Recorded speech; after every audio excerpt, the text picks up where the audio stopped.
Ooh, the kelp wall is expanding around us. Yeah, it was kind of small in here. Let me... I'm gonna restart my PS4. Give me 1 second. Give me, just put me back into the chat real quick. Uh-huh.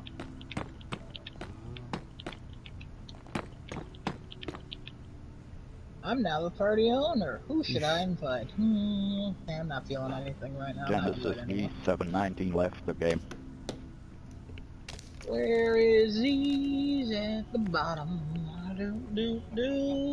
Oops, I said his name. Whoa. You want to know what's going to bother me?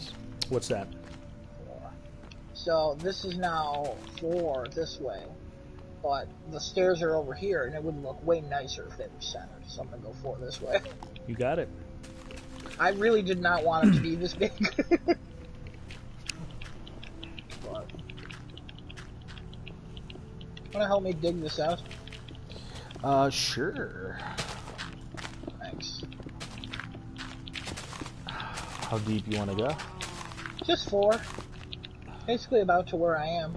Alright.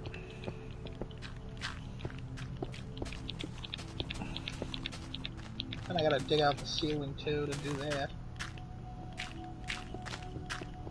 4. So you sure you don't want an online pseudonym? Yeah, I don't need one. Okay. I'm like, I don't know. I've never been a nickname guy. I'll give people nicknames, but I've never been like, hey, call me nickname. Like, I go by Doughboy on PlayStation, but most things now I go by Adam Star 211. Like, okay. Just not a nickname guy.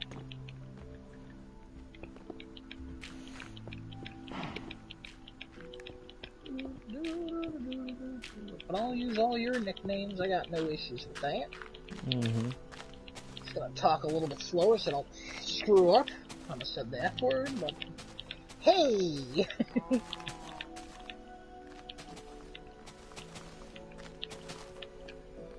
Alright, gotta do...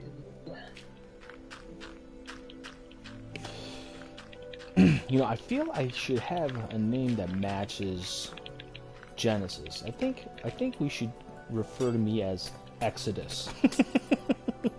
What? Oh, no, that's religion. I can't get into that.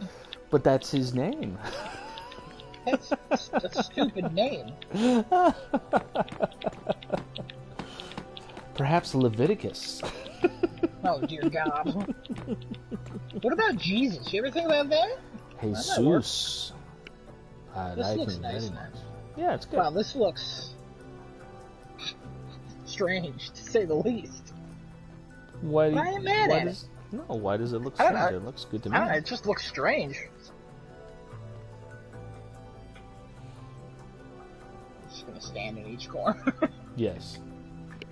Or stand staring in the corner, Blair Witch style.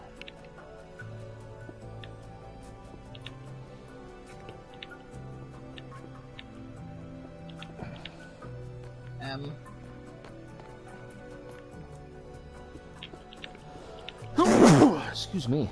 Bless you. Thank you. Hey, streaming's fixed. I will start it up and start the stream, and you let me know how everything sounds. Did you get that? Does that look like setting? an M? That look like an H? It looks like an H. Did you get that thing fixed, Lawrence? What thing? For the... What do you call it? So we could hear our voices. Let me check the stream and let me find It should be on, man. I mean, I don't know what else I need to do to change it. Yep, I can hear myself. Adam, can you speak?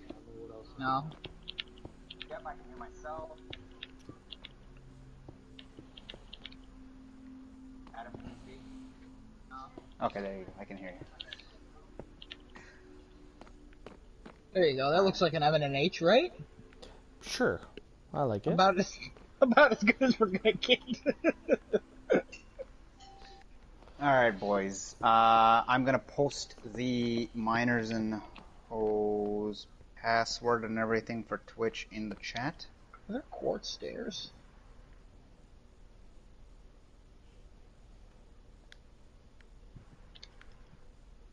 Actually, I wouldn't post a password and everything, but I'll post the there are. channel link. That is the channel's name.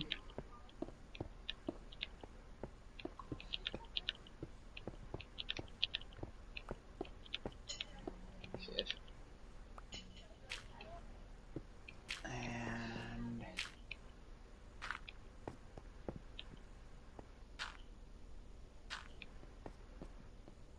then I gotta get the Door again, son of a bitch. primary stream key. What the hell is that? Good question. Fuck. Door.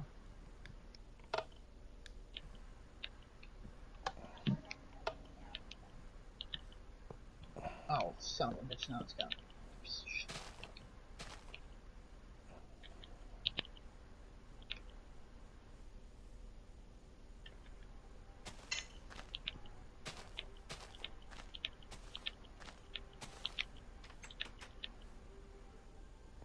What's our what do you guys want as a logo for the channels?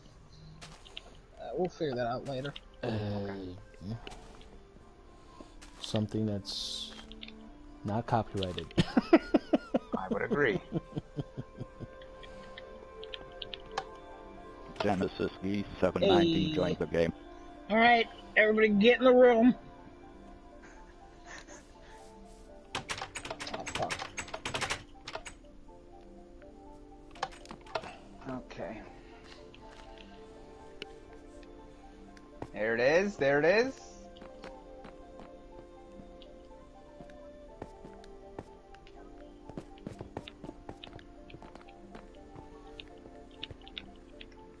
I can't open the door. What are you, retarded? I'm stepping on the thing. I'm also hitting left, and it's not opening Oh, the door. yeah, hold on. There you go, try. Hang on one second, I'm broadcasting this now. Switch.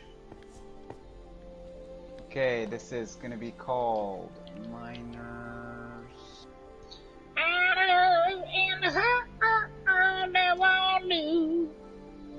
And holes.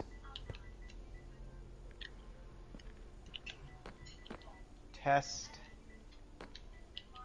Cast. And we are broadcasting this in 1080p, high frames. Include You know, microphone audio and broadcasts. Seeing how our Minecraft characters have our names above us, we should probably use these names. We should? We can turn that off, I think. Oh, can Can we? Yeah, I mean, if we crouch. Oh. Well, that's kind of limiting.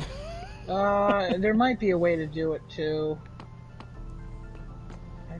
Oh, no. I don't I have mind. to- I don't mind using Darth Naps as my pseudonym. That's fine. No, you can, in-game player names, you can turn it off. It's under video.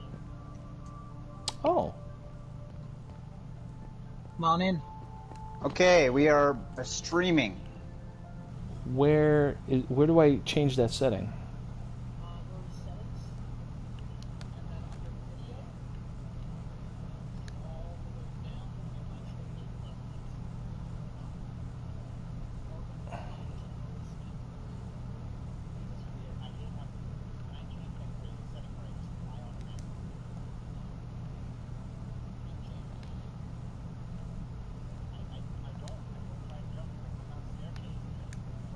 Automatically fly.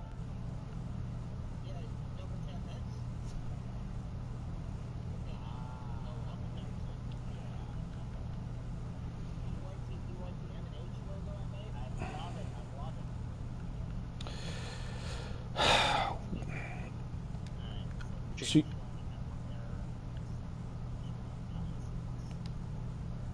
now, where's that setting at? I mean, it's in the actual PlayStation menu setting or in the game?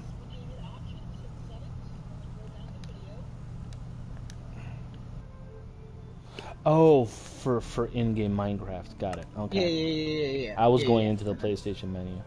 What? You go to set? Oh, because I was Yeah. just saying settings. So that makes Right, sense. right. Sorry about that. Okay, so video and then all the way down. And then you should see in-game player names, and then just turn that off.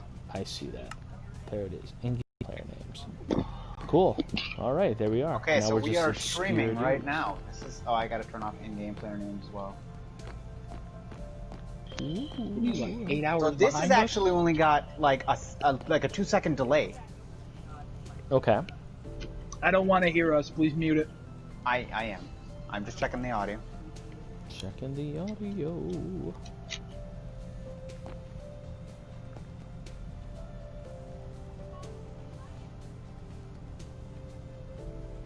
Where did you see that that setting? Hit options while in the game, and then go down to video, Mm-hmm. and then go down in video until you see in-game players. There it is. Yeah. There you Thank go. you. Yep. Appreciate it. Okay. Anytime. So I this is literally just made the room while you I guys know, were it figuring looks this good. out. looks good. It It's looks dried kelp, red brick, glowstone, and then a smooth quartz. Good. I think Like it it. looks great. Audio sounds good on my side from everybody. Everybody sounds clear. I don't hear any background noise from my end. All right, sounds good. I don't hear anybody's background noise, so it should be okay. 1080p seems to be good. Actually, very little lag. I'm surprised. I wonder why Jackbox lags so bad then when we're playing Jackbox. It's like 6 seconds behind. No idea. Weird. Okay. We got to set up a. Do you want to set up a little table in the middle here? Not really room. Sure it is. Sure there is. We need a. I'll do it. color I'll do you- it. Calm down. Okay. Ah.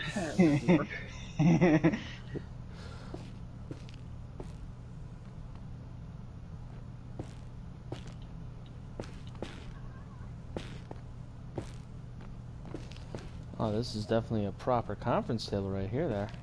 Oh yeah. Mhm. Let me see here. Let's do. Let me change the tags too.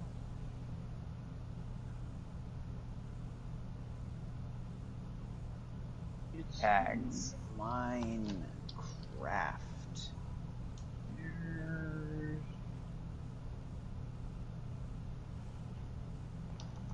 Podcast. All right, so Twitch tags are very weird. Mm-hmm. Friends, no. Gaming. That's good. I'm good. News. Okay. There we go. Gaming news. Discussion.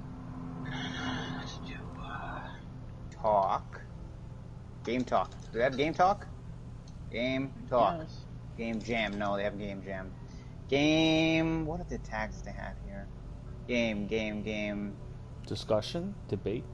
They got. So I got gaming news. It has auto-generated English adventure game action open world. I can't put podcast and I can't put friends. I can't put chat. Well, chatting. Let me see. Chatting. No chatting either. Lounge. There you go. We got a table. AMA? No, not AMA. Stand on your steps. Party game? Should I put under that? No. Squads? No. Get off the table. Seppi, get off. So I gotta remember too. Giuseppe. Uh-huh. Damn, I like Adam. Okay. So we You can't need get to our move own. these chairs out of space? We can't. It's gonna get Get on them. sign. Get on I mean, those you can chairs. move it. You can move that one. Hold on. Give me a second. That chair. I don't even think we should just keep the chairs as a decoration. We can't sit in the chairs. I believe in you. What? These What do you? chairs better, anyways. How do I look sitting in the chair? You're not sitting in a chair. See, I'm looking at Lawrence's perspective. well, you're standing on top of it because the There you go. edge Now of the you can get table in the comes chair. up. Yeah. Lawrence's stream is frozen. Now it's good. Never mind. Maybe it's not. Maybe it's There you No, go. I'm This just is now where I moving will around. sit. This is my chair. All right. Actually, no, I'm moving it to the middle. Because, right in front of the stairs. Yeah, that works. Get in your chair. What are you doing?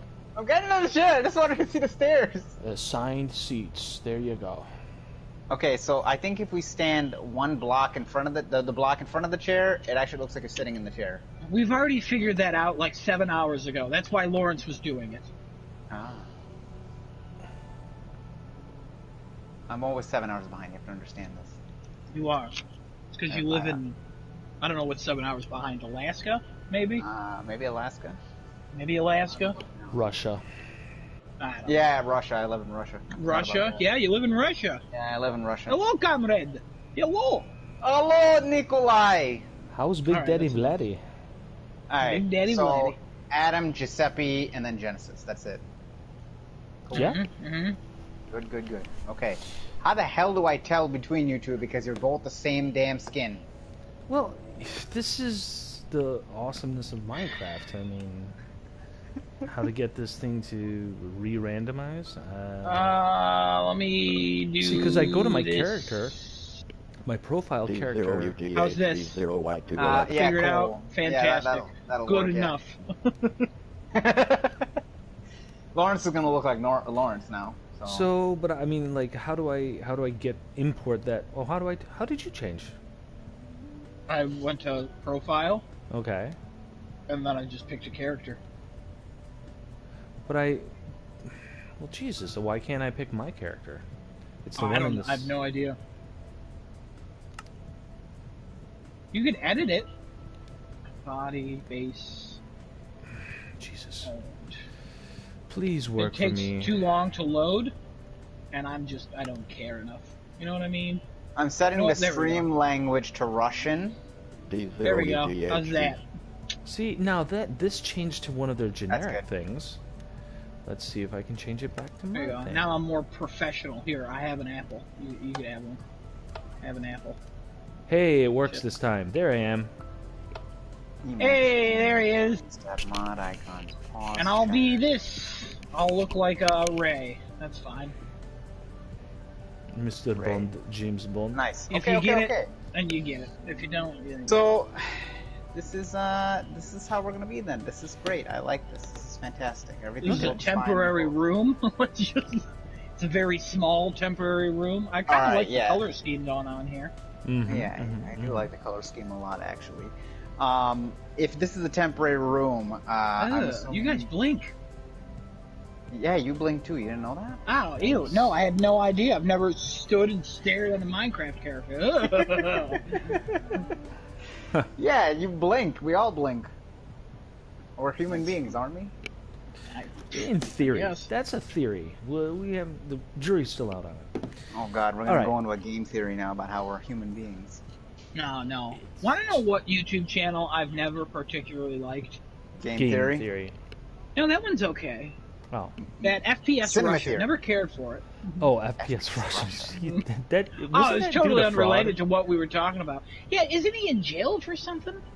Yeah, well, that's what I heard, but I mean, I don't Didn't know. he like murder someone? Russia. I'm curious FPS as to who Russia. the hell that is Or now. there was something about a murder. I He don't was a guy. remember. It He was a doesn't really guy. matter. Yeah, he had like some kind of property Oh, out this somewhere, and he dude, the just guns and explosives dude. Yeah, Didn't he and get he- thrown in Yeah. jail? that's. Are you listening to us? Boy, this is Ever? This is a great podcast. This is where we just beat up Genesis for his lack of listening skills. Listen, I Doesn't told get it. you I'm 7 time zones behind. Okay, you can't blame me if I'm in Russia. I don't You're think right. you know where Russia is. You're right. All those hamster wheels generating the internet signal It's- strength. Yeah, it's tough. It's near India. I feel like kick It's- someone. What? What? What? I was just thinking. No, I actually figured it out earlier how to kick someone. Kick someone or what? Minecraft? All right, Lawrence, since you're the host of this, Well, so I was gonna say, like, in terms of breaking down like what a general format is, Giuseppe. what we should do is, as opposed to starting like every episode with like we should just start every episode with what you're currently playing now, and then have a little talk about it, what you like, what you don't like, or whatever comes to mind. So I'm just gonna mark that down. What you're playing now. I'm good with that. So it's up to you to pick who you want to go first. Right. What you're playing now, I'll call people out. Is our intro actually going to be that song? Yeah, it doesn't really matter about an intro at this point. Well, I like that. I like the whole song thing. The second person miners and me. That's it. If we sing anymore, it was too good. We're gonna get a copyright strike. I don't want Rob Schneider coming down here because we stole his daughter's song. Oh, that's the thing. Yeah. You know, that was the thing that we could do. Copyright strikes. We could also do like a little like a basic musical scale, like miners and hoes chat. Oh yeah, yeah, that works. We can do miners that. And hoes chat. Well, I'll tell you what we're not going to do. Whatever Genesis just did. What was that? At least we can agree on something at least. Were you trying to harmonize to something there? I don't know what was going on. I have an idea. No, please do tell. No, continue doing your thing. Giuseppe, are you also going to be like the lead host or like the person who kind of delegates all the conversations as far as like leading one into the next? Yeah, I mean that's a role I find comfortable with. Yeah, that's why. No problem there. No problem. Okay. So what we could do for like the first. I'm gonna moderate the chats if we get anything, obviously, in the chats. Well, the Twitch chat at least. Moderation. How do you spell Giuseppe? Giuseppe. Hey, yeah, look, my name is. Because it wasn't popping up, so I was like, wait a minute.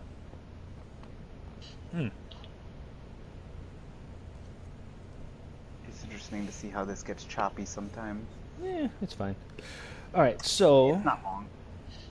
So now I can see your names. Hey, thanks, man. Appreciate it. I'm gonna move this up.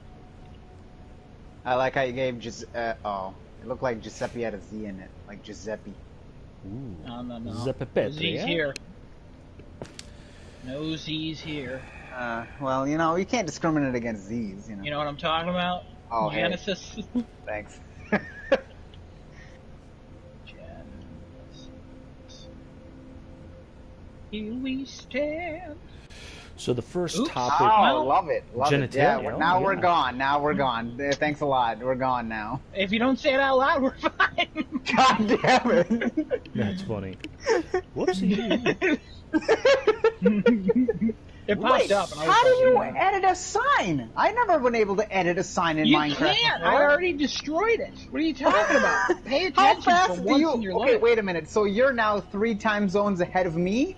I could be fast. How do you spell Genesis? And why is it not looking right? Genesis.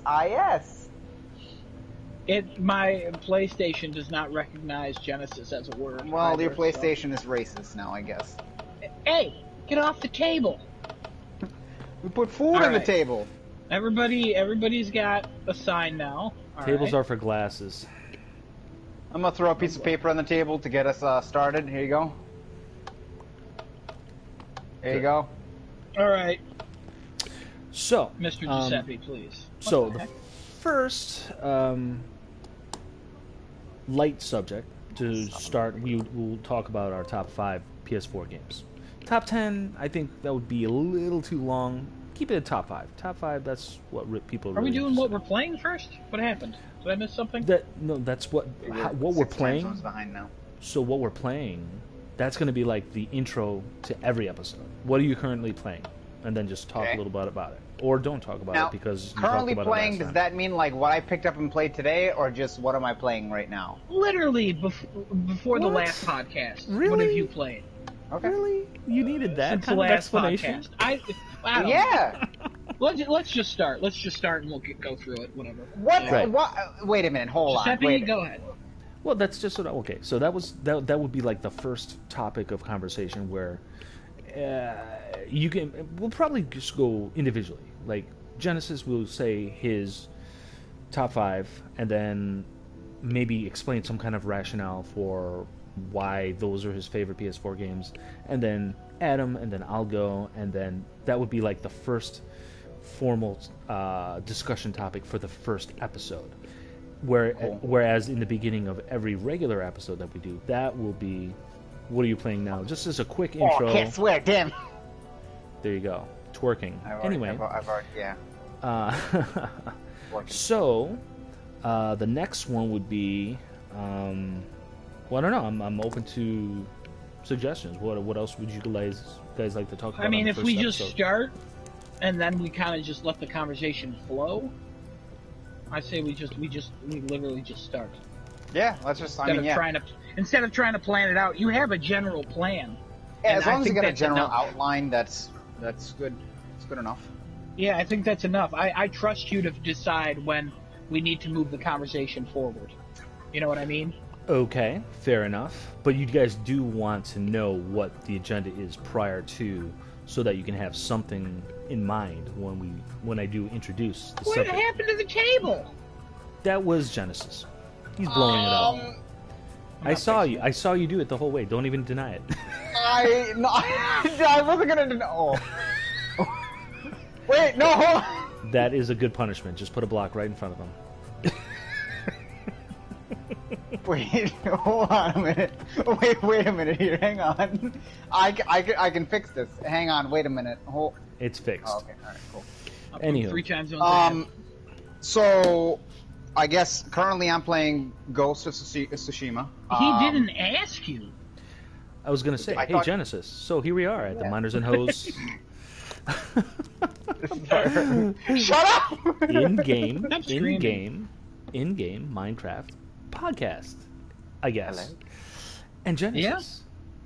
Yeah. We're all here together, and I was just wondering, what are you currently playing on PS4? Currently Ghost of Tsushima, having a fun time with that because it's the new Assassin's Creed for me, the better Assassin's Creed. Mm-hmm. Having a fun time with that. The game itself, I think, is a good way to end off the generation right now. I would love to pop it back in on PS5 and see what it looks like, just with the updated visuals, maybe higher frame rate and all that. But otherwise, so far I can't find a reason to complain in this game. It's just a refinement of Assassin's Creed and what I liked about that now. Sounds good. Adam, what are you currently playing? That's all you're playing? Currently, yeah. You're playing. All right. It doesn't I feel have like to be just you one. didn't play Ghost of Tsushima yesterday. You played Call of Duty, but all right. If you want to start this podcast with lies, I'm currently playing. I actually just beat Ghost of Tsushima. Get back in your chair. I just got to play it in a minute. It's a lot of fun. Like Genesis said, it is like an Assassin's Creed. There's a couple things that's different than an Assassin's Creed, and I feel like comparing it to Assassin's Creed all the time kind of, I don't know, it doesn't give the game enough merit. Even though it doesn't really do anything new for like an open world game, it's just, it nails its setting so well, and I beat the story, so I think the story is really good. Nice. It really comes together in the end. Highly recommend playing it. Probably going to move on to other things, but currently that's really the only thing I've been playing. So, yeah, that's pretty much it. What Sounds about you, good. Giuseppe? Well, I'm kind of like splitting my time between NBA 2K20 and Star Wars Battlefront 2 because they were free downloads on PlayStation Plus, and and COVID days means I don't have a lot of disposable income, so cheap, free, and available. So there they are. I can't say that I'm having a fantastic time with either game, but it's but it's something to play. I would say earlier this year, though, kind of like expanding the discussion a little bit more, games that have come out this year, despite COVID and all the other nonsense that's going on in the world, I've definitely enjoyed Final Fantasy VII Remake. It's an interesting reimagining of that original beloved story with some very gorgeous graphics, art design, reimagining of the world, an expansion of characterization, story, but definitely going in a weird direction. So we'll see what they have in store for following installments. And, there was The Last of Us 2, and It was fun to play. Oh, that came out? That came out this year? I had no idea. It was fun to play. And I really don't have anything else to say about that. And what else? What else was big? I mean, I haven't gotten into Ghost yet. Sorry, guys. You're totally light speed you're ahead. Missing out, man. I know. Not a lot. I definitely want to play. And So hey, good. I'm just really happy that Ghost of Tsushima offers everyone the Assassin's Creed game that we all asked for without having to pay Ubisoft to get it. So good. Absolutely. Any day of the week that I don't have to pay them, I'll take that, please. You might not Here. like Ghost of Tsushima though, because it has flashbacks. So just letting Well, you know now. Well, you Not see, as bad. Not as bad. see, there's Not nothing as wrong bad. with flashbacks, but when they're used to an excessive degree, to the point of being a crutch, then there's problems because then you lose You're sense right. of time and space and the immediacy of the moment. A true existentialist nightmare. That's fair. That's fair. Too many big words, but that was fair. A lot of big words. I couldn't understand half those words. Well, son of a gun. Anywho, Not surprising. so yeah, that's where I'm at with games playing this year. Oh, guys, we didn't even mention we've been playing Minecraft. I feel like that's. Of course, There we it are is. Minecraft. Oh, But yeah, this is my Minecraft. name. We're playing it. PS4. We're mostly PS4 gamers. I have a PC and a Switch, an Animal Crossing Switch. Sucks. I know, get jelly. No, Animal Crossing Switch, 10 out of 10. Best No, game listen, ever. Listen, no, I haven't no. played it in Best like game, 3 best months. game ever. So, Best game ever is my best game ever. That is the best game ever is Dreams. It's the default answer. Actually, now, that is because true. Any That game is in Dreams. Yes, I would agree with that. I would agree. Yes. Well, So- they and made a you're Halo now- Infinite demo on there, and they have a I lot would of other say- cool games on I there. wouldn't call it a demo. I would not call that a demo. They made would- a Halo Infinite like tech I would say- presentation that Uh-huh. lasts 20 seconds. I would say the potential of Dreams is truly unlimited, whereas obviously any other game that comes out, in theory, you're supposed to be getting whatever it is that's on the disc or on the download or what have you. And then it is what it is, whether you like it or not. You like the characters, you like the story, you like the gameplay. And this is why, in this day and age, the review process, discussing, things on YouTube or social media, anything like that, it's never been more important than it is now because, games are not cheap and they're only going to get more expensive. So people want to be they want to be wise with their dollars. They want to get stuff that they want to play, that they know that they're This going is, to enjoy. That's So where Game Pass plays a huge role into that. I mean, people are gonna go look for that to have save money on games because especially if they're $70 a piece, if the rumors are said like that, where their new gen games are gonna be $70, which I mean, in theory, I don't know if that's obviously true or not, because only one company has said that already. Ubisoft is like, yeah, no, our games are gonna be $60. Good for Right. Ubisoft. It's like the one good thing they've done in like 10 years. Yeah. for now, For now. just give them 5 minutes. Give them 5 yeah. minutes, and then they'll go the other direction real quick. I also totally forgot to mention that I played VR Dreams. Well, how was that? I only played it for like 2 hours. I actually posted, I think I shared a photo with you guys about where my camera was. Okay. Because for some reason, it just was not identifying me, so I ended up putting it on top of my door. And it worked. And I actually posted that on Reddit too, and like the PlayStation VR forums to see Yeah. like, hey guys, where are you posting your photos? And some people, theirs are in worse positions than mine, and a lot of people yelled at me because they're Man. like, that's gonna fall. But VR Dreams, it's a free update if you have VR, and you just turn it on.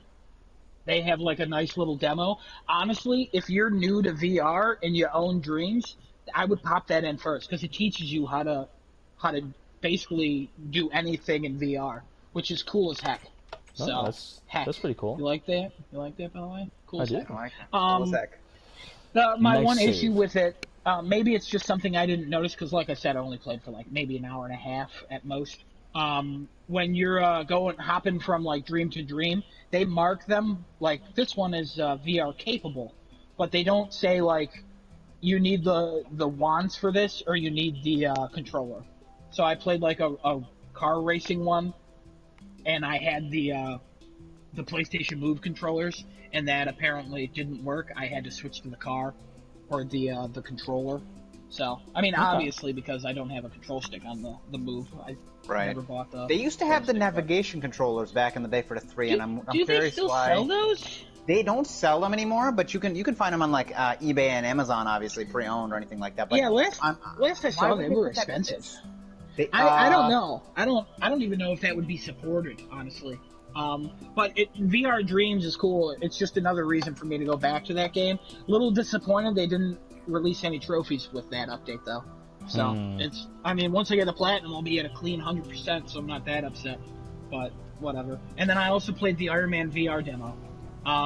Any good? A little disorienting. I mean, it played like it controlled much better than I thought. How you fly with Iron Man is you use the motion controllers and you like point your you raise them and lower them like your hands. Okay. So if you want to fly, you have to like point your jets down and then hit like the RT on it, and then you fire, and then you like double tap it and you like boost. It was cool. It was actually kind of a long demo. It was like an hour itself. Wow. And yeah, I had some fun. There were like some time trial things, but by the time I finished the story part of the demo, I was like, I'm good. I get what this is. It's probably not something I would ever buy, but if it's free on Plus, I'll definitely boot it up and give it a whirl. So. See, now that's a kind of that's a kind of like, you know, gimmicky game, for lack of a better expression. That I could see them just turning into nothing but like time trials and kind of like janky, kind of like, yeah, it would be cool, but that's not. And flying is yeah, okay, cool, a flying simulator in an Iron Man suit. All right, yeah, that conceptually sounds really neat and interesting. But people are gonna want to get into like some combat. You know what I mean? And yeah, if there's it's combat. Yeah, I mean, there's apparently an 8 to 10 hour story in the full game. Wow. It's like one of the longer VR games that I know of. I'm impressed. I know. It's again, it's something I would probably pick up for cheap, but it's not something that I'm going out of my way. But VR's never been that like, oh, I gotta get this, I gotta get this. I just got it because, I don't know, I just like new technologies in video games. Mm-hmm. Yeah, absolutely. I wanted to get the Move controllers back in 2010 when they first showed them off, or 2009. Right. With those tech demos, because it's more accurate than the Wii. Woo! What would be the top price point that you would spend on an Iron Man VR game? Ooh, probably $20. I was gonna say 20, and then I thought about it, and I was like, no, maybe like $11.99. I know that's kind of specific, but yeah, Genesis, I think $12 is max. See, now, Genesis, we had this conversation a little bit earlier regarding the innovation of VR with PlayStation consoles. And, you know, I had mentioned to you back then that even today, at this point, at the end of the PS4 life cycle, the generation where VR was introduced to this console system, there's still, to this very day, not a strong library of VR games that gets people excited to use that hardware functionality. That additional, there are some, yes, but it is not anywhere close to basically the best games of this generation for this console. Like, not a single VR game is on that list for like a top 10, maybe even a top games 20. So the only defense, I guess, maybe Resident Evil 7. Maybe Resident Evil 7. That was one of the top ones. That would probably be a top 15 at least. Astrobot, Blood and Truth have been recommended a lot. Yep. They were both rated very highly too. I own Blood and Truth, but I haven't played it yet. But that one was rated very highly. But you are right. Like, you look at the top, like, 50 games or anything, like any list that's coming from any website, not a lot of VR games are in there, unless they've created their own separate VR list. Right. But I don't think that's necessarily a problem.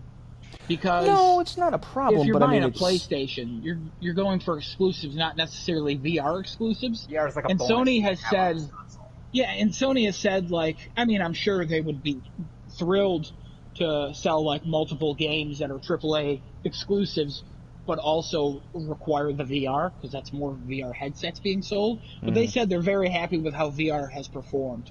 So, like, I get what you're saying, but at the same time, I don't think it needs to be like I don't think it needs like a bunch of like, oh, you gotta get this, because like there's Beat Saber but everybody knows it's better on PC because you get like a free music library. Right. Yeah. For the PSVR, the only argument I have in defense of the PSVR itself is two major things that they need to solve with as technology gets better, as the system gets better. So like PlayStation 5 could potentially be the beginning of a solution for it, but there's other things that also need to be solved with the peripheral itself. So like one being the wires, because you're directly competing with the Oculus and also competing with the HTC Vive. I think is still a thing, right? They're not. HTC Vive and the Oculus are the two big ones. Right. And they're competing with them. So, like, mainstream-wise, technically, PlayStation VR is one of the most sought-after VR systems in, like, the home console portion, because obviously nobody else has a VR system when you compare Nintendo and Xbox. Versus Oculus and HTC Vive. I don't have the numbers in front of me, but the last time I looked, which maybe, I don't know, beginning of the year, I think maybe end of last year we were looking. I remember Adam and I having a chat about that, I think. It was end of last year. Yeah. And they were saying, like, oh, you know, it is one of the most sought-after VR systems. And the second thing would be, or did I mean? I don't even think I mentioned the first thing. Was the wires? It's wires. Yeah, you mentioned the wires, but also, I don't mean to interrupt, but there's we looked at those numbers last year, but in that time, the wireless version of the Oculus, I think, came out, and that's been a big hit. Yes, and that is, I think, what they need to do with whatever the sequel is to this system or this peripheral. I guess I would say it's a peripheral. And then the second thing would be motion sickness, because motion sickness is still something that keeps people away from VR and kind of almost scares them into trying it, because I've had a couple people, like my own wife is like, she tries it and she will play a couple things in VR, but then all of a sudden she will get motion sickness. I played Resident Evil 7 for a while in VR. I took off the headset and I was like, I feel like I want to throw up. The same thing happened to me with Farpoint, which to Lawrence's point earlier, I think the best selling things on VR are never going to be the simulators. They're going to be the first person, like Farpoint, first person shooter. Also Resident Evil, first person horror. I don't remember if there was a patch for was a patch for what do you call it? Call of Duty or something? No. Call of Duty had its own separate thing. They had their flight simulator thing. But what's so funny? Oh, I had to blow up my name tag because, you know, my name was incorrectly used. What? You said a certain name that was not that name that used to be there. Damn. I did say that, didn't I? Yes. Why did you get rid of Giuseppe, though? Blown up. See? No, let's I spell it together. gotta keep it Giuseppe. This is fine. There you go. If we don't want to keep this, obviously, we'll take this off. No, but this is why we have the name tags here, so that we're always watching them. To help, yeah. For Adam, I don't have to look at his, but I will continuously look at yours. It's super easy. It's barely an inconvenience. Yeah. But that's why when you guys are talking, I'm literally turning towards you, and then I hesitate for a second, and I look at your names. Yeah, so at least for Giuseppe, I have to do that. Well, not only that, but I mean, like, it's also helpful. Like, I've been trying to, like, refocus, like, actually have the crosshairs on each of you when you're actually talking, so that that's kind of, what like, I've been doing. Redirect. You know, and all those points, Genesis, that you were making about VR is great and all, and that's wonderful. Hardware innovation is obviously a key to incorporating different kind of sensory input into a video gaming experience. However, all that doesn't amount to a hill of beans if there aren't any games to play, and we're still waiting and waiting. It's sold quite well for even people. And waiting. there are games. I own 10 games for it. And that's great. But they're not the best games, and they're not the ones that are the and we're not hottest sellers. See those best games until, again, they solve the wireless problem and the motion sickness problem. If they solve those, we'll see it. Again, there's still great games on it, but you're not wrong. There's not like you have to get this. I mean, some people are saying that like Blood and Truth and Beat Saber and all that are system sellers. Some people will say that Iron Man's a system seller. Resident Evil 7 was a big system seller. I don't think they are. Resident Evil 7 was Blood not a system seller. That game was for VR. Not a system. For VR, it was. A lot of people picked it for VR. Well, it's a peripheral seller. A peripheral seller is the correct term. That's correct. That is correct. But not VR for the system. Is like a whole different topic for a show. You know what I mean? Because I could talk about VR for the rest of my life. And that would be pretty impressive. That being said, though, since we are talking about higher quality games, what happened to be your gentlemen's top 5 PlayStation games from this era? PlayStation 4 generation games. Because there have been a lot. It's been a console generation that hasn't been as long as the PS3 era. That one went for almost 10 years. This one's a little bit 2013, so little shorter, but we had some really good. No, games. This one's the same length. Is it exactly the same length? Yeah, 2006 to 2013, and now we're 2013 to 2020, so 7 years each. I think it maybe just seemed longer to me because of that huge the PlayStation Network the outage for the network. That only happened for like 2 months in 2011. Yeah. Have you been without video games for 2 months straight before? I wasn't out without video games. I played video games, and then it took like a day and a half to sync my trophies back up. Yeah, I didn't have it because, like, in part, that outage coincided with my PS3 having the yellow light of death. Oh, and damn. So I was literally... I was out for a while. It was not good. Oh, not good. You want a yellow light of death good. horror story? My PS3 yellow light of death. We're getting into spooky hour, guys. In the middle of Infamous 2.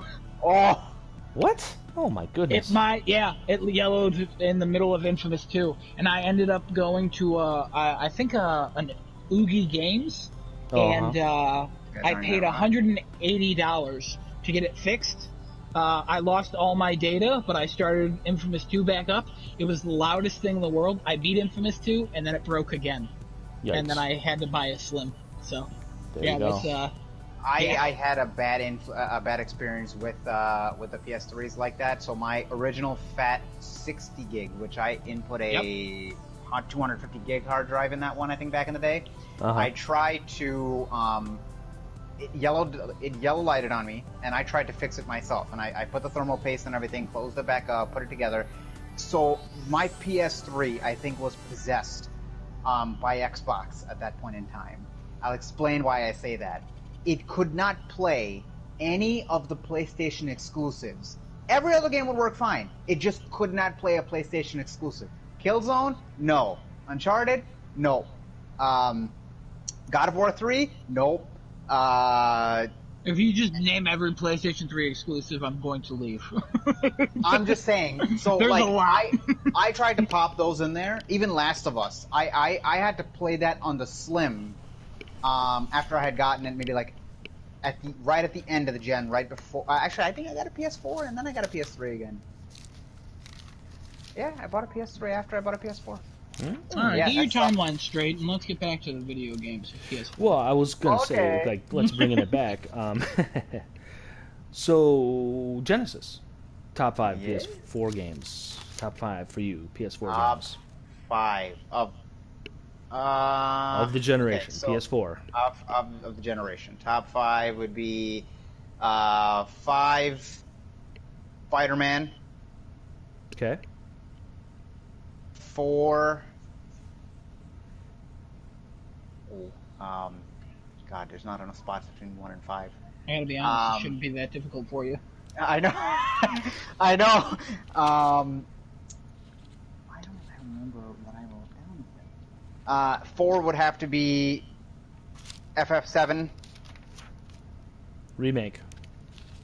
Remake's the top 5 for you. Okay, all right.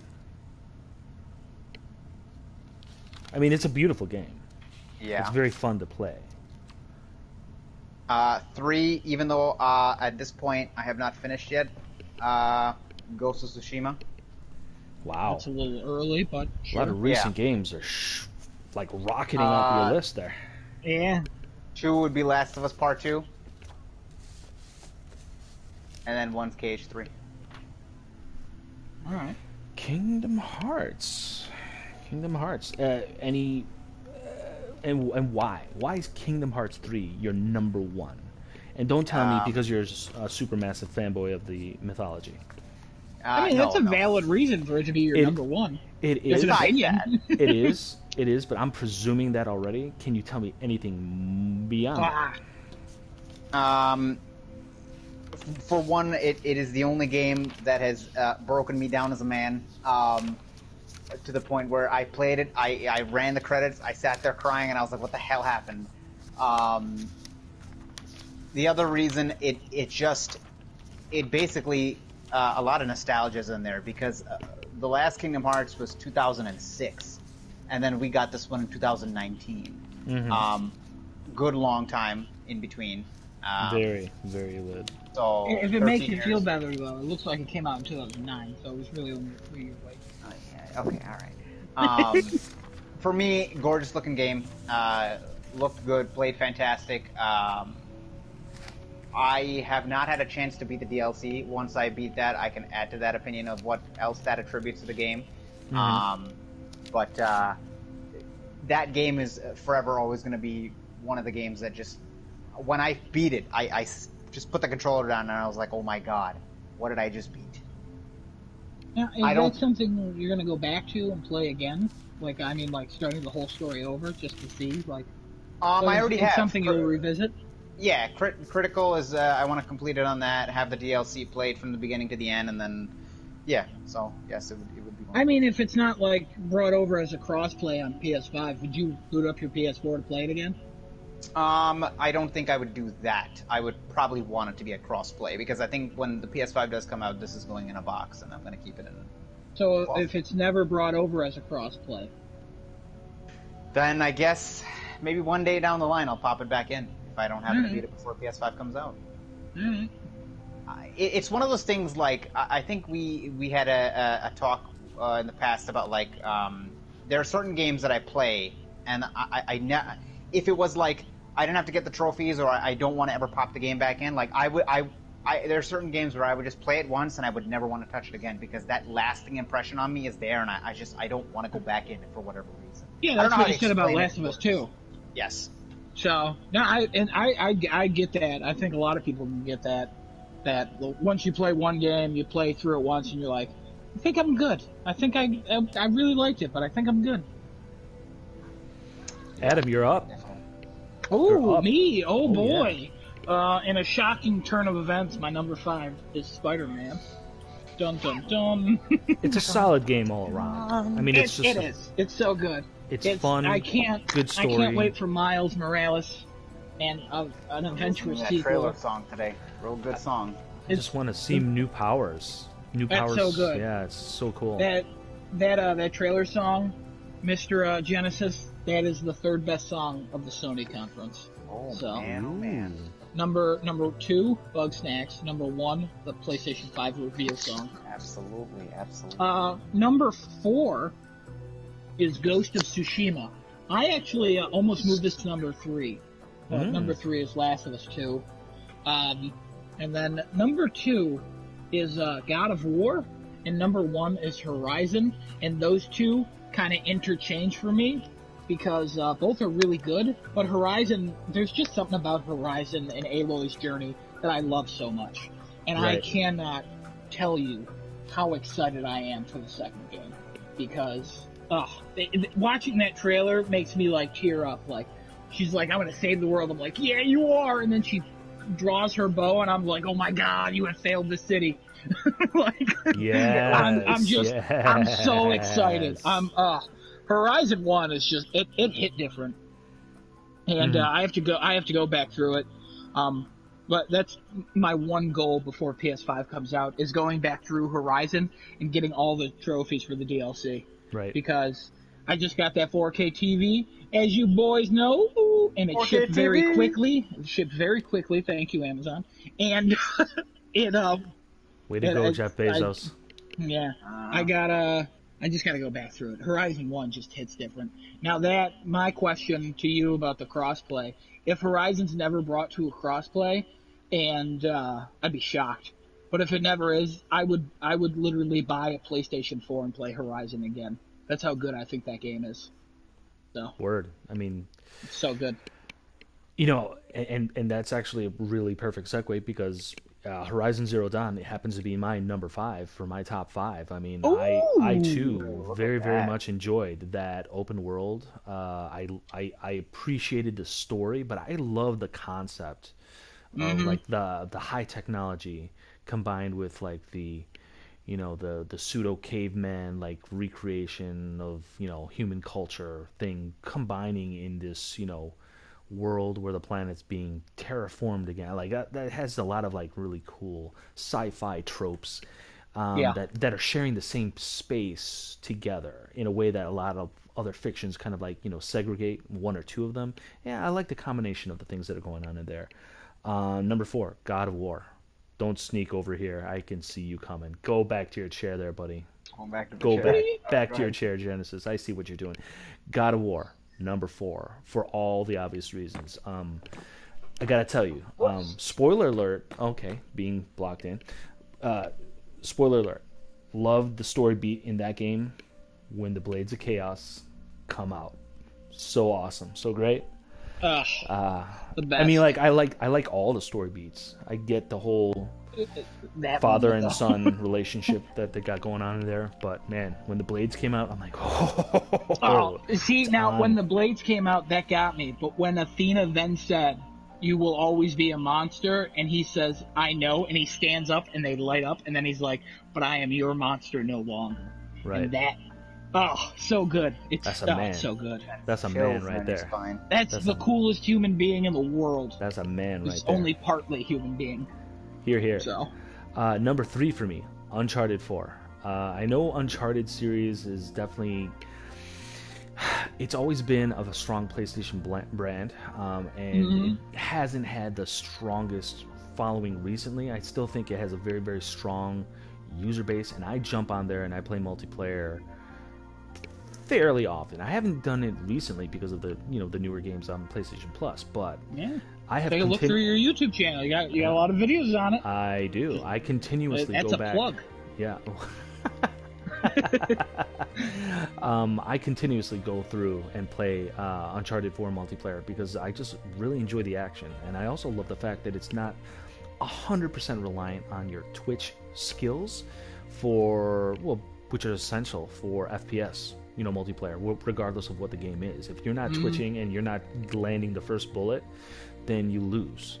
And those kind of games are just not as interesting or fun to me. I like the whole navigating the map portion of the gameplay, and I love the verticality of it, swinging, jumping, and then kind of like incorporating, different kinds of weapons with all that gameplay action. I think it's just a super fun time, and I enjoy it even now to this day. It's a good adrenaline rush. Number 2 for me, Persona 5. I've always been a big fan of JRPGs, but I've never been invested in the Persona series. And Persona 5 happened to be on sale for like really cheap at a local retailer, perhaps a big box retailer, of a certain reddish color variety. And I picked it up, and I didn't quite understand how to play it with the whole the day the progression of day system, so that you're limited in terms of what you could do in game, but the story was progressing. So if you didn't defeat certain thresholds in the game, like certain dungeons by a certain date as the game progressed, then you lost. Like you couldn't get past that. So you really had to kind of like strategize and use your time wisely before, even for me anyway, even knowing how to play or what the proper way to play is.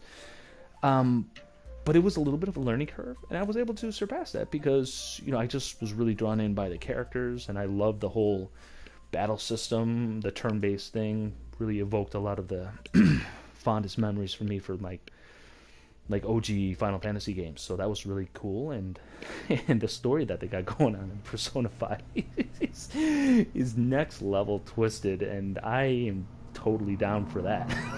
Oh my gosh. I mean, you can read it as much meaning into it as you want, Or you can just it's just a passing fancy, and then whatever, just brush it off. But it is a very adult kind of JRPG, despite all the fantastic ridiculousness that's happening about these kids basically turning into these dream world superheroes in their alter egos while they finish up high school. And then finally, number one, no surprise to anyone here, Bloodborne. From Software. Bloodborne is an absolute masterpiece, exceedingly addictive gameplay, but it's a high learning curve. A lot of people that I've talked to, they gave it a try, and they're like, "Oh, dude, bro, can't do it, can't hack it. I'm just not good." And this is definitely basically any kind of From Software game is going to be one of those get good games. And yeah, I appreciate that challenge. Yeah, and I'm not gonna lie, I ran into Father Gascoigne. He was a brick wall to me. I ran into him, I don't know, 10 times in a row, 20 times in a row. This is, again, never, like Persona, never having played a From Software game before, Bloodborne. And I really had to start climbing that learning curve. And man, oh man, once I did though, once you understand the timing of parrying and how to properly use attacks, and then how to navigate in real time against very smart AI.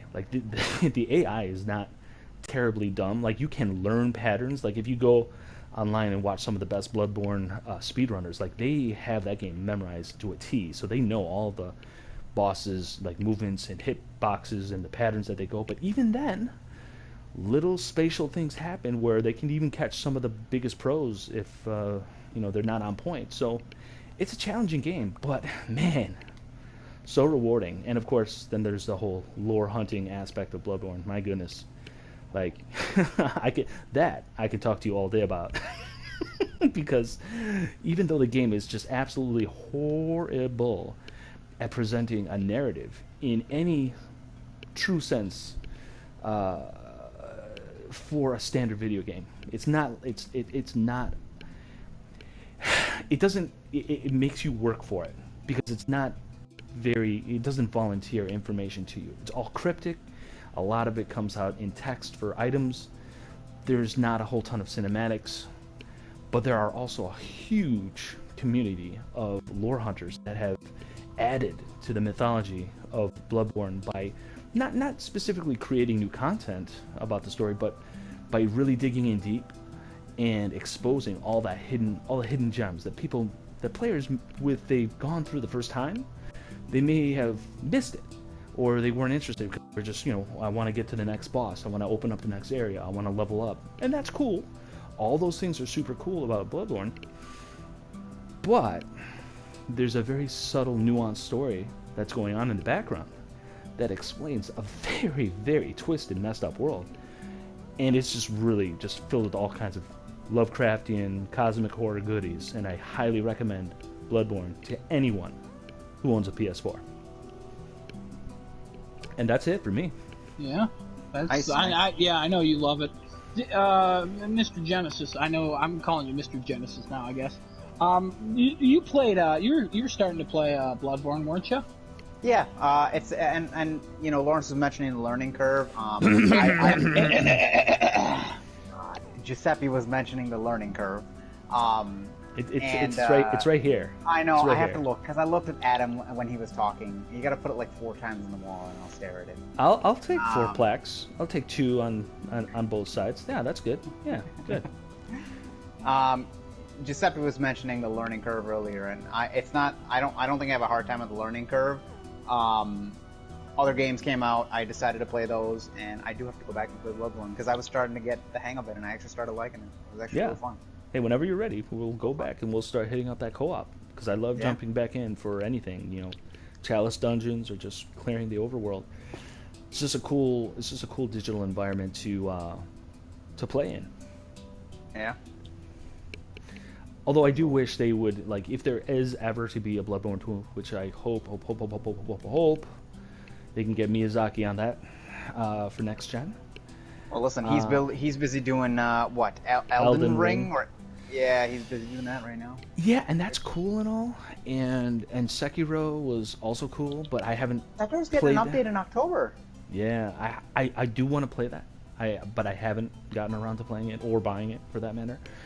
But there's something about Bloodborne, man, and I just think that it doesn't have to be a one shot. I mean, heck, they made 3 games out of Dark Souls, and that's another series I haven't personally invested into. I know it's very beloved, and that's cool. I could be convinced to get into the Souls. But I hope what they do is they fix the accessibility challenges to Bloodborne, like in terms of like jumping in, invading other people's games, or like inviting the online connectivity portion of it. Right, exactly. It's like invading and then also bringing people in to your game. It should be a little bit easier. You shouldn't have to like jump through flaming hoops and like coordinate with people in chat. It's like, okay, ready, 3, 2, 1, and then coordinate the timing of your connection. It's like, man, this is 2020. You know what I mean? It should be as easy as sending in an invite and go. Oh my goodness, I remember we had an issue with that. How many times did we try it? It was like, I don't know, like 10 times before we could get a connection, and then before I could even get you in the same area as me. It's like you were trying to connect and it just wouldn't go through. We had to look up like different FAQs and try to... This is good. This is good right here. This is good right here. Yeah. I still think you're gonna mess up. No. I have enough. I have enough handicap now where you should get it. I might just change mine and yours to Giuseppe, honestly. That's good. Let's call everybody Giuseppe.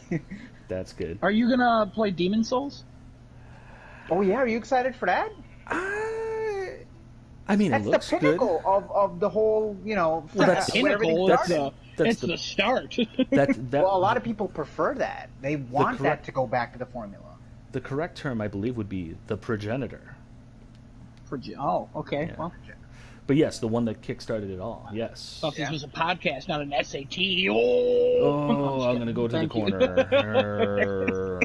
Hold my head down. Sorry, my bad. No, I got to be honest with you. When Demon Souls first was coming out, I saw that and I was like, wow, I'd play this. And then it came out and it was difficult, and I was like, I'm a bad gamer. And then the Dark Souls came out, and I'm like, those don't look fun. I've always thought about playing Demon Souls, and that actually is a game I'm thinking about getting. Demon Souls for the PlayStation 5, the remake one. I'm thinking about getting it because it interested me way back when. Like I'd be down to get that and try it out, And then if it's not like that good, I'll give it to Commissioner Gordon, see if he wants to play it. Yeah, he might want to play it. Nice. Are you trying to look up his pants or something there, Genesis? What's going on over there? You're creeping. It's sometimes. There you go. Right. That's that's what you need. All right. Creeper wall. Here's a question for both of you guys. Okay. As of the lineup currently, what we've seen, well, I kind of already know Adam's answer because he already said that. But Giuseppe, what would be something you're looking forward to, based on the current knowledge of the lineup for PlayStation 5 and what they've shown so far? Miles Morales, Spider-Man, and nothing else. I'm really not blown away by anything that's been presented so far for next gen. The promise of, if Naughty Dog can be convinced to make another Uncharted, even though Druckmann's like, look, Uncharted is dead, we're leaving it buried, and we're going to do other things. And that's cool, if that's what he wants to do. Doesn't have to be them. You're right, it doesn't have to. It doesn't have to be them. It doesn't have to be, but hey, I don't care, as long as it's a good Uncharted game. I would love to see Nate come back in some kind of not a diminished capacity, but I would like to see him as boy. I'm good with not seeing Nate for a while. And you need to play Lost Legacy. Well, but I started Lost Legacy. I just haven't finished. I got to the open world side. Finish it. I don't know. What can I say? I wasn't compelled to for that story as much as the standard. I like Nate. What can I say? I made a connection. I like Nate too. but I'm ready to let him rest for a while. I'd like to see him again later, but the characters from Lost Legacy, they paint a different side of like the world that we haven't seen. That's fine. And they offer a little bit of a different dynamic than, like, let's say Drake and Sully did. Well, that's exactly what I was going with that. Like, I would like to see Nate kind of slide into that Sully role, to be a mentor, not necessarily to his daughter, but to anyone. Because Nate bring the daughter in for a game. I don't care. Put the daughter in a game. I would like to see that down the line, though. Now, hold on. Who would you want for him to be a mentor to? If well, not that could be daughter? It could be a brand new character. So this would be a nice in for a brand new character and a brand new character. Why would you want a type. new character and not the daughter?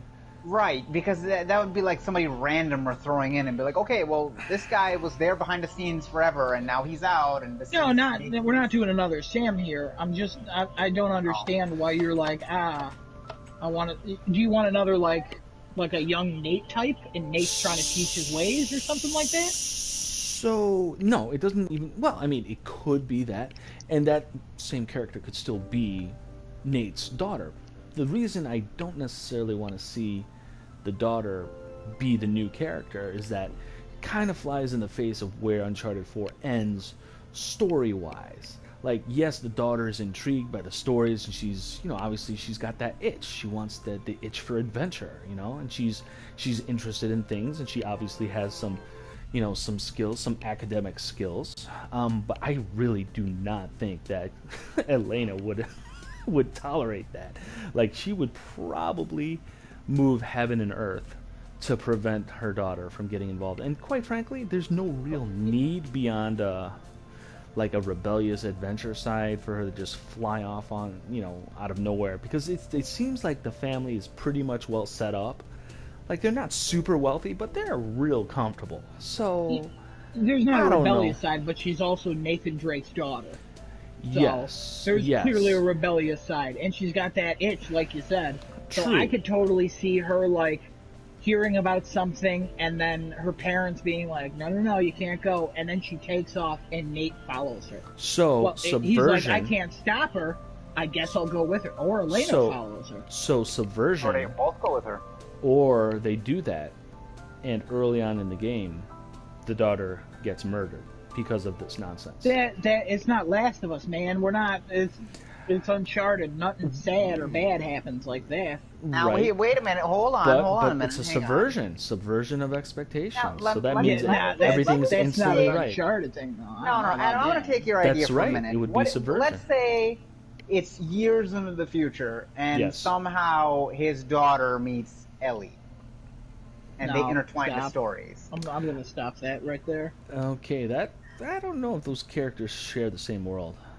That's not a shared... Well, there's a reference in Uncharted 3 about it, but but I would never want Ellie to meet anyone from Uncharted. And the same reasons I wouldn't want Uncharted to meet anyone from Last of Us. Honestly, I would want Ellie to meet anyone, period.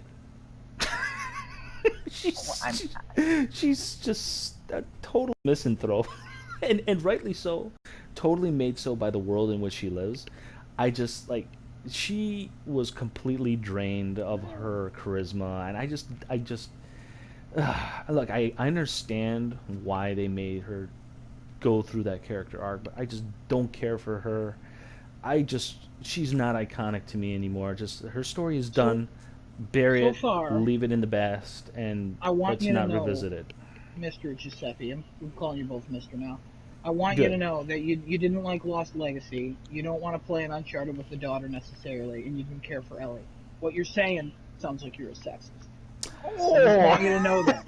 I know you're not. I'm just saying we are on the internet now. Well, yeah, but said the guy who's totally awesome and cool with Alloy as my 5th best PlayStation 4 game. Oh, he's got a point there. There's nothing wrong. That's the black friend argument, Mr. Genesis. Oh, so so it's a numbers game. You must qualify for a certain amount? No, I'm just saying that we're on the internet. That's what some people might think. The counter to that is that I absolutely loved Ellie in Last of Us 1. That was a really Just not what she evolved into in Last of Us. No, I didn't like lesbian. I didn't. No, that. No. No. Shut up. No. Honestly, I'm only doing this because I didn't want to get into a Last of Us 2 conversation. Right, So. and we're not. We're just talking about the character. we did. Yeah, well, We did. But we're talking about the character. Look, That's the Last of Us 2 conversation if we involve the characters. But that was introduced by Genesis. That was yes. Genesis, Let me go back to the original point of what. So far, you're just excited to see Miles Morales, Spider-Man, and so far that's it. Right. And if maybe Uncharted comes back in some form or shape. Not Horizon 2? Oh yeah, Horizon 2. Yeah. I just forgot about that. Sorry. I'm just in general, I'm just not excited because with the launch of a new console generation, that means we're not going to have. It's never good because there's never launch titles, and if there are, there's going to be 3 or 4. Maybe if we're lucky, one is going to be a true keeper, but the rest is going to be tat, and we're going to be waiting months to get some like legit games, and I understand that. I just wish that console generations would be a little bit better prepared to have, if not a stronger quality lineup, at least give us a little bit more options in terms of the numbers. They don't all have to be masterpieces right out of the gate, but let's get some diverse gameplay. They don't all have to be. There doesn't have to be just one primary shooter game or one. According to Xbox, they got 110 launch titles coming in through Game Pass, so get excited for that. Woo! That is pretty exciting. 110. That's cool. 95 of them are Xbox 360 games that have been optimized. And you know what? Series X. Good on Xbox gamers. I hope you enjoy everything about that, but I have no interest in Xbox. So, game. Also, not this podcast. Okay, moving on. Not this episode. Oh, we're going to talk about Xbox in future episodes? I feel like eventually we have to. Yeah, we're not Mr. Genesis. Do you mind if I call you Jenny? I'm gonna call you Jenny. Sure. Just all call right, me Jenny over here, or Sis. I'll go with Sis. So Sis. Jenny is okay. I like I'm not calling you Jenny. I hang my head in shame. In shame. Yeah, is that Look, well? You call not him like Seppi, Jenny? You call him Seppi, and you call me Jenny. I whatever. I don't know. We have to talk about Xbox eventually. I know Genesis isn't like the biggest Xbox fan, but I feel like they have to be brought up every so often. So I'm leaving it open. I'm just not closing it out. Fair enough. That's fine. But yeah, like I said though, you're the topic guy, so. I'm sure eventually there will be something you'll be like, let's talk about Xbox. Well, we'll talk about trends, and if or like the prices when they come out, or if Xbox is like, we got Horizon 2 coming to Xbox. We're going to talk about that. It's not going to happen, but yeah. Plus, if Phil Spencer messes up, that'll be it's just Phil inevitable. Spencer pulls an Xbox. Right. Yeah. You're right. Shut up! What are you doing? I said I cleared on the mess. The floor is clean. But no, to your point about the launch titles for a console launching, I totally agree. But at the same time, like for a company to pull all their resources from the current gen to put it into the next gen, and to have them create multiple titles, the reason they only have really one big first-person shooter is because that's all you need. There's not the launch, like the base is not there yet. I don't like the nodding, but the base isn't there yet. So they can't justify making 10 first-person shooters on launch day because people are probably only going to buy one. So I wasn't necessarily asking for multiple FPSs, but I was looking for an FPS. Just a richer lineup in general, I think. In general, yeah. An FPS, a TPS, a roleplay, a JRPG, I mean, it would be nice. I'm just saying, I know we can't have nice things, especially in COVID days. I get it. I understand. Oh, we can't, especially in COVID days. Oh, my goodness. But it just doesn't work out that way. Because it has never worked out that way. blocks here. Well, And it just seems like there should be better when reasons. Jenny and I stop throwing your garbage. When Jenny and I get a PS5, you can still cross chat, so we'll still be talking on PS4. Hopefully we'll still be doing this. You know? Yeah, Sounds I good. would hope so. Yeah. Just like, subscribe, And algorithms. Follow on Twitch. And and algorithms. the bits or something. Something about bits. Twitch.tv/miners and hoes. Miners and Hoes. MH right here. M. Yeah, right there. H. Heck yeah, Maybe heck I yeah. should change the color. I don't know. This room's not staying this way. But No. your console. What about you, Mr. Genesis? What's your console? I am launch definitely looking like? excited for Ratchet and Clank. I cannot wait to get my hands on Ratchet and Clank. Launch is going to be Miles Morales, Spider-Man, and I would like to know when there's a game that I wanted to know about if it's going to come near launch. I can't remember now. Damn. Is it that one with the Pikmin? Yes, that one. I wanted to. Yes. Yep. You got it. God, we always forget the name of this. Legend of something. I can't. It's a it's not name, Legend of- and then Senua, Legend of something. Senua is Hellblade. No, not Senua. Oh, It's Don't look at me. I I don't don't, remember. know. don't look at me. Yes, hang my head in It's- shame. Shame. Because they Kenora? Kena? Kenna. Legend, the Legend of Kenna, I think. Yeah, something like that. Korra. It's Korra. Avatar guy. Not great. Now we're gonna get copy strike by Nickelodeon, Legend of Korra. Nickelodeon doesn't exist as a copy strike. It would be Paramount, please. Okay, Paramount will copy strike us. That's cool. I don't even know if it's Paramount, if I'm being honest with For you. mentioning a name, good lord. No, yeah, wow. Copyright strikes are crazy. Algorithm. Let me just pull up a song on YouTube real quick. Give me one Oh, second. nice. No, that game does look good. Oh, Kenna Bridge of Spirits. That's it. No legend. That's it. You Way to lied go, to me. Google search. We did it I right. lied to you. I got the K, so I'm pretty excited about that. Yeah, that game looked real fun. I'm excited for that. It looked real good, like pretty. I was surprised by how good it looked, and the graphic fidelity of PlayStation 5 is not to go back into the other topic. It just looks like it's going to be outpacing the competition very well. They seem to be making good use of the SSD. Anything. Wow. And that Hellblade game looks really pretty. So, and the facial animations and stuff in that game look really great. Well, we'll see it on a PlayStation later on. It's timed exclusive, I would imagine. 'Cause we saw the first one on It's PlayStation. that company who's making it is owned by Microsoft now. Oh yeah, Ninja Theory. Yes, yeah, Ninja the people who Theory. made Okay, so that one game that stars Anna Torv, Hellblade. Yeah, Ninja Heavenly Theory is, Sword. Heavenly Sword, that's it. I said Hellblade last time too. You did. Crap. Yeah, you did. My brain's dumb, guys. Ninja Theory is a good company. For the Yeah, most part. yeah, for the I most don't part. know Some good about stuff. that. I don't know about Ninja Theory being a good company. They almost killed Devil May Cry. I would never look at them as a good company. Yo, they're not Ooh. Konami. They're not Konami, and they're not Ubisoft. All right. They're more similar to Ubisoft because they like to kill franchises.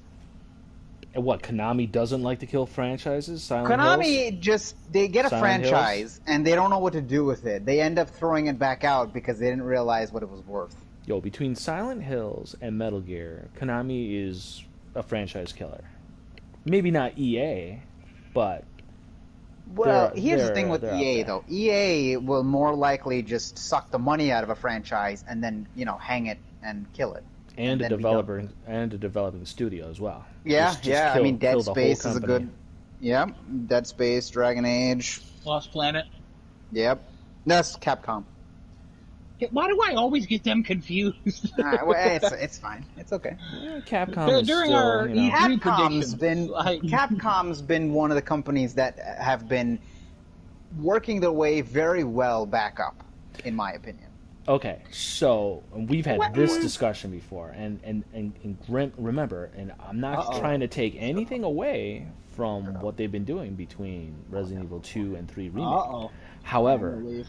the fact of the matter is that those best games are the result of previous generation games that were already great. They did not need to be made great again. saying, but we got a just saying. reimagining of them now, and they're even. I loved Resident Evil 2. I thought that was fantastic. I played that. I played both sides of it. It was great. Graphics looked great. Gameplay was fantastic. I mean, I don't have a dodge mechanic because you got to remember the last time I played, the dodge mechanic Resident Evil was like Resident Evil 6, and that game you just dodge all over the place and you weren't a tank anymore. Well, there was a dodge mechanic in the original PS1 Resident Evil 3. It was just very, very difficult to actually pull off with any regularity. Which they implemented the dodge in the remake of RE3, but RE3 has not lived up to what it was because it's too short. They cut too much out of it. I understand that. That's why I don't use that as an example. Which is so for me, odd. Like, I just don't understand why they cut out. So, I mean, well, I do understand why. It was only a year turnaround. Yeah, it's too short. Too short. So they didn't have I hope enough the Resident time. Evil 4 takes longer than 3 did, See, obviously. and this is the thing. Now, this is not... I don't feel that every game needs the remake sauce. And Resident Evil 4 is totally fine on its own. It's very playable today. You know what I mean? Like, there's nothing wrong with it. They don't need to bring that back. I mean, Here's the problem. I would prefer something new. Give me something new, please. You have a lot of gamers who are not who consider you the minority opinion, and the majority opinion for those people are we need to remake these games for nostalgia because they were great, and because we want them reimagined in the current century / decade / whatever you want to call it. And FF7 is a perfect rendition of that, where they wanted to see what this would look like on a PlayStation 4 or a current gen console, and they're like, yeah, let's do it. We got to remake it. We got to have people remake this. A lot of people are asking for a Kingdom Hearts 2 remake in the Unreal Engine or the Luminous engine that they have. A lot of people want the Resident Evil 4 remake just because, it's already been done 70 times over, but why not get an actual remake of it and give it all the graphical fidelity updates and all that stuff? To your point, though, you have examples like God of War, which gets a fresh start, and but it doesn't, though. It doesn't, though. It is not a remake. It is a continuation of the story. It is a progression. Reboot. It's a progression. Okay, so Kratos has grown. Kratos has grown. All of his past experiences from his previous games, all of that matters. It has led him to this point where he has crossed mythologies into a different mythology. Like, all of that matters.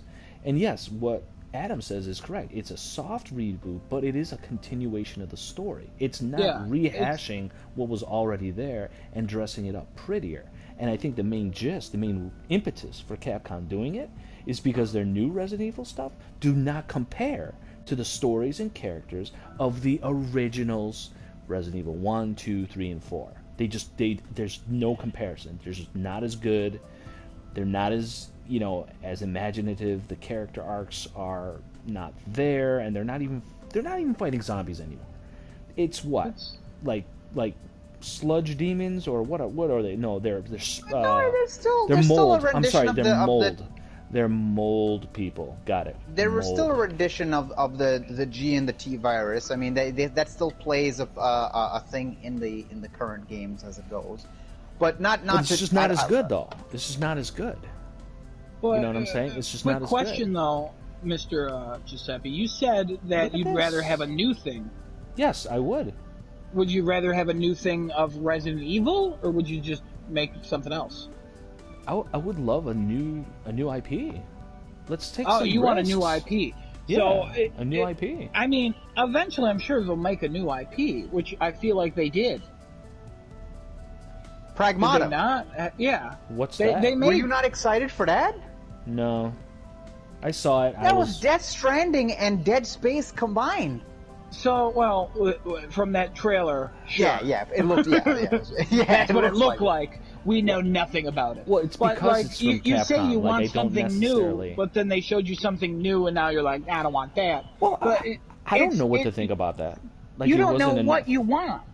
I just said I wanted something new. I need to see a little bit more. But they did give you something new. Well, yeah, but that's... They gave me what? How many seconds of a visualization, that doesn't tell me anything about the game. All it is giving me the promise of a thing that I don't know anything about. So I don't understand why you think like it's the constant argument of people being like, well, if they didn't work on the multiplayer, they could work on the single player story and increase that. Not necessarily. It's a separate team. So they can make remakes and everything. But this is the thing. It'd be fine. As you always say, regarding reserving judgments, we also must reserve our anticipation and excitement. It's all we need to reserve it all until we see what we see. I'm not shutting them down. I'm not saying like their thing is garbage or trash. I don't know anything about it. All I'm saying is that I saw what they revealed, and I wasn't smitten by it. That doesn't make it a sin. But you're shutting down a potential remake of Resident Evil 4. I personally have no desire to see that be remade because, quite frankly, the original is a masterpiece, and I think certain masterpieces should be left alone. The masterpiece will still be there.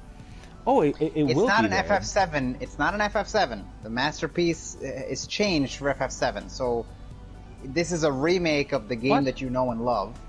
The FF7 remake is a different story going on. It's not the same story. It's cognizant of a story that existed back in the PS1 era. It references specifically through Aerith. You know what I mean? She's the one that knows. Here's a question, Giuseppe. Would you be happier knowing that they go down the FF7 route, where they recognize what the story was, and they make changes to move forward with the remakes? I don't mind changing the story. If it... See, now this is the thing. I think the story alterations they made with FF7 Remake they confuse me a little bit more. Not because I didn't understand what they were doing. They were just confusing to me because I don't understand the character motivations or the circumstances that led up to the story being altered in the fashion that they presented it. It just doesn't make sense to me. Like, I have no idea why Aerith suddenly in this new altered reality where she is aware somehow of the way things previously, played out in the original Final Fantasy VII, why she would suddenly now be a champion about, changing fate, because, the fate that she foresaw was just like, we know it's bad for her, so she has a lot of very selfish motivations for she want to keep her boyfriend alive. And also her alive. Yeah. They're going to finally have a happily ever after. She has a strong personal motive to be... Now, I'll tell you that. If that's how it ultimately turns out for FF7 Remake, where Aerith is the actual true villain, that would be really compelling. I would love to see that, because it turned like a classic waifu into a fan massive base would just villain. Erupt. There would be people burning buildings down. Yeah, well, they would erupt in a couple ways. I don't know. It'd be. Oh yeah, I'm sure. Yeah. I mean, it would probably break the internet for like a day and a half, but people would get over it as long as it was a good story. Day and a half. Day and a half. Yeah. If it's a good story. If it's a good story, people will get over it. But that would be really cool to see. I just don't understand the choices they made to alter the story. Like, it just in for remake. Now, if they change the story for whatever, I can't tell game companies to work on new IPs or to put all their resources You'll get there one into... day. You will get there one day. You will be able to tell them what to work on. Is that what you want to do? I don't think Mr. Genesis understands of your goals in life. Giuseppe's got very, very, very specific goals. Yo, like I told you. He's got an infiltration goal to Ubisoft, and then he's got a takeover goal for From Software. Well, like Adam, like I told you, I still have that very solid idea for the next Mass Effect game, which you call it solid. Yeah. But, yes, I do call it solid. You have an idea for Mass Effect. I think it's solid. And I have my concerns. I feel like that is a topic we should discuss one of these days. Yeah. The Mass Effect topic. You should bring that up, because I am curious. Well, Side note, yes. we are approaching an hour 25, just letting you guys know time. Well, it's been an hour 25 since we started recording, but not since we started the podcast, I would imagine, right? No, it's been an hour 25 since we started the podcast. Oh, Really? wow, really? Okay. Wow. See, time Yeah, flies so, when you're having fun, I All guess, those All right, maybe. Giuseppe, it's up to you. What if we're going into a different thing, or if you What do you guys want to wrap talk this about? up? I don't know what else. I mean, I was just making a quick point about those remakes. It's like, hey, do whatever you want and alter the story whatever you want. As long as it's a good story. And it should... The things that motivate changes to original stories in remakes, they need to make sense. They need to really... They need to break new earth. And not just, retread with, total nostalgia and have that be the engine for everything, but just with a really nice, new, pretty paint job. That's just all I have to say about it. I mean, I'm fine with just an updated paint job. But if they do change the story, I don't necessarily think that it has to... They have to explain why they're changing it, as long as it makes sense in the story that they're making. Oh, I'm not. Because I would never expect the creator or a company to explain themselves regarding anything. I'm like you. It just needs to make sense in the story. That's the only thing I care about. Because quite frankly, they probably wouldn't have any good explanation for it anyway. So.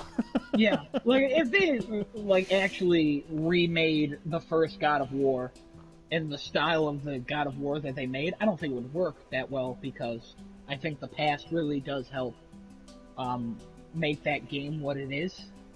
But if they just decided to remake that into a serious thing, and they change story beats, I would be okay with it, because even if I don't like it, no, I don't know if I would love it. I would have to play it.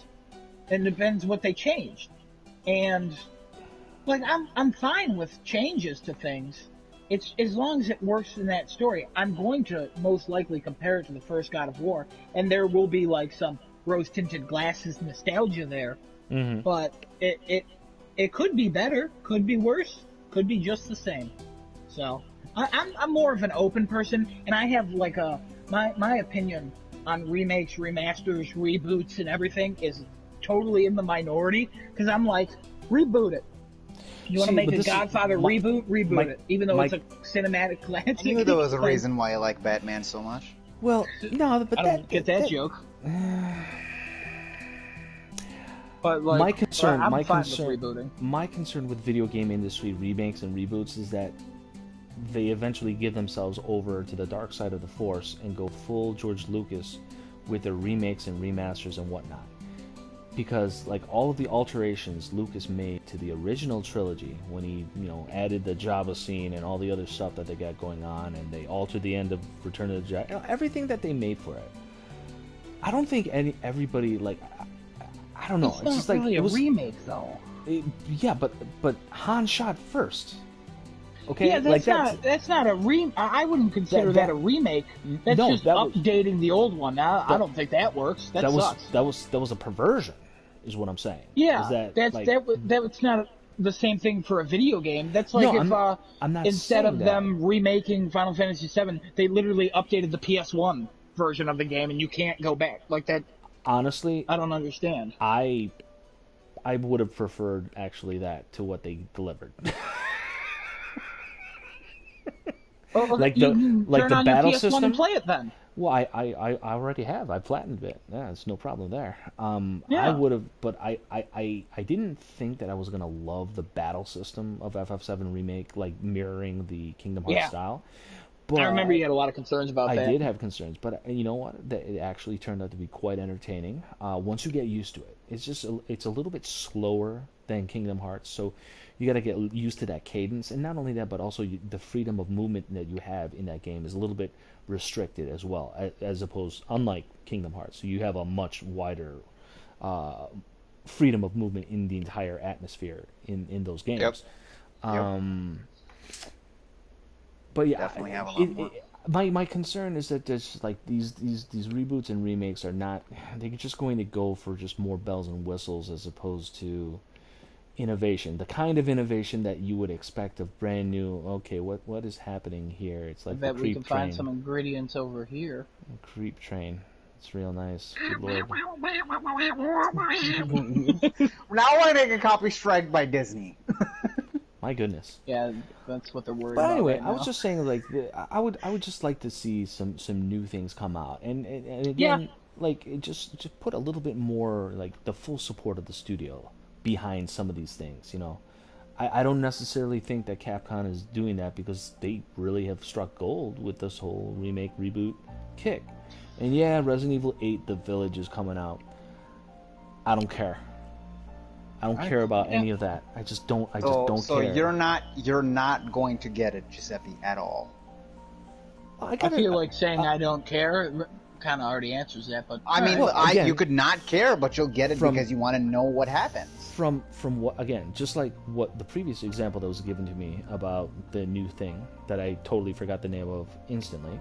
I don't know enough about it to care. You know, it didn't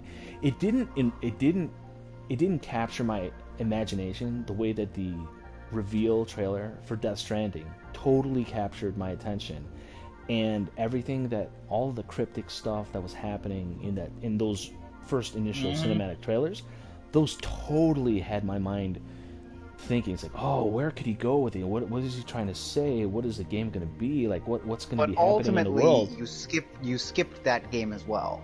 I skipped that game again because, again, that was a situation where the more I learned about that game, the less interested I got in it, because the fact of the matter was it was more of a walking simulator than anything. And yes, I'm sure it's very gorgeous and it's fun to play for people who enjoy that. Not necessarily what I'm looking for, but I will get to it eventually. As soon as it goes into the bargain bin, I will be picking it up. No problem. Oh, I think it's been in there. It's at the $15 price point? I think I've seen it like once or twice for like 15 or 20 or something like that. Well, if it gets to 15, I'll definitely. It's getting down pick there. It up. If it's not there, it'll be there soon. Let me give you a reverse scenario. Let's say, so right now you're very disinterested in the Resident Evil Village footages you've seen so far. I'm just not. I wasn't. Let's say the more you learn about it, the more interested you get, and you already have your opinion on where the series is going. Are you gonna change your mind and say, okay, I'll get that, or are you gonna still stick to your guns and be like, I hate the way this is going. It's interesting, but I hate the way it's going. Well, here's my question: is the BSAA still operating in the world in Resident Evil between 7 and 8? Is that still a thing? We know that Chris Redfield is somehow working for Umbrella. Again, that yes, unexplained. And the explanation is that that? The Umbrella Corporation now is a reformed organization. That is why he's working for them. That is the explanation they've given officially. Sure. I thought they were just totally blown up by the end of Resident Evil 5. They were bought up by Tricell. No. I think it had to do with Resident Evil 6, and then 7. He is currently working for a reformed Umbrella, which is trying to contain not the Las Plagas virus, is it the T virus or the G virus? I think it's the T virus, because that's what infected the bakers to begin with. Okay. So you're saying the BSAA is not a thing, which, by the way, is like the thing that elevated Chris Redfield to like that, yes, that boulder punching, steroid-induced massive man. Well, according to the makeover that they gave him now, it looks like he's got some of his muscles back. Although I can't tell with the trench coat that he's wearing on him right now. But he's much skinnier. Like, he's lost significant muscle mass. the BSA have basically turned into Umbrella. I wouldn't say they're gone. Whoever worked for them is now working under Umbrella as a reformed organization. Okay, but none of that comes out in the game. Like that, you're not playing any of those characters. You're playing these random people and the bakers, and now who knows what's happening with the village? My guess is we're going to be... So 7, you play as Chris in the DLC. Yes, which was a free update that they gave to the game. Which is not like a long thing, right? No, it's a campaign. Well, how long is it? Yeah, how long is it? I can probably tell you in a minute. Okay. Well, this is the thing. I mean, sounds like it's not that Resident Evil can't be a different thing that's removed from Redfield and Claire and Jill Valentine and all them gang. It's not that it can't be. It's just that what they replace it with has to be as interesting, or at least expanding that fiction along that line, to not just simply like just push that stuff off to the side and say, hey, you know, we're doing this soft reboot, but we're still kind of like, you know, kind of weaseling in, trying to, you know, say, yeah, but all those things did kind of happen in the past, but we're not really interested. Let's talk about the now. That the now has to be as compelling as what came before, and I think that's been my personal problem with buying into the new Resident Evil games. RE7 is about 6 hours, and then the Not a Hero is 2 hours. Wow, they're that short? Wow. That's basically if you bare bones everything, run it. You don't do anything else but the story. Okay. Yeah, you can finish in 6 hours. All right. Well, hey, if they're good games, they're good games. You know, I would love to see Resident Evil return to Mercenaries mode. That was a cool action-packed, multiplayer aspect to Resident Evil. They did a new multiplayer to Resistance in RE3, which was a totally different reimagining. And my understanding is that was a complete disaster. Was that not?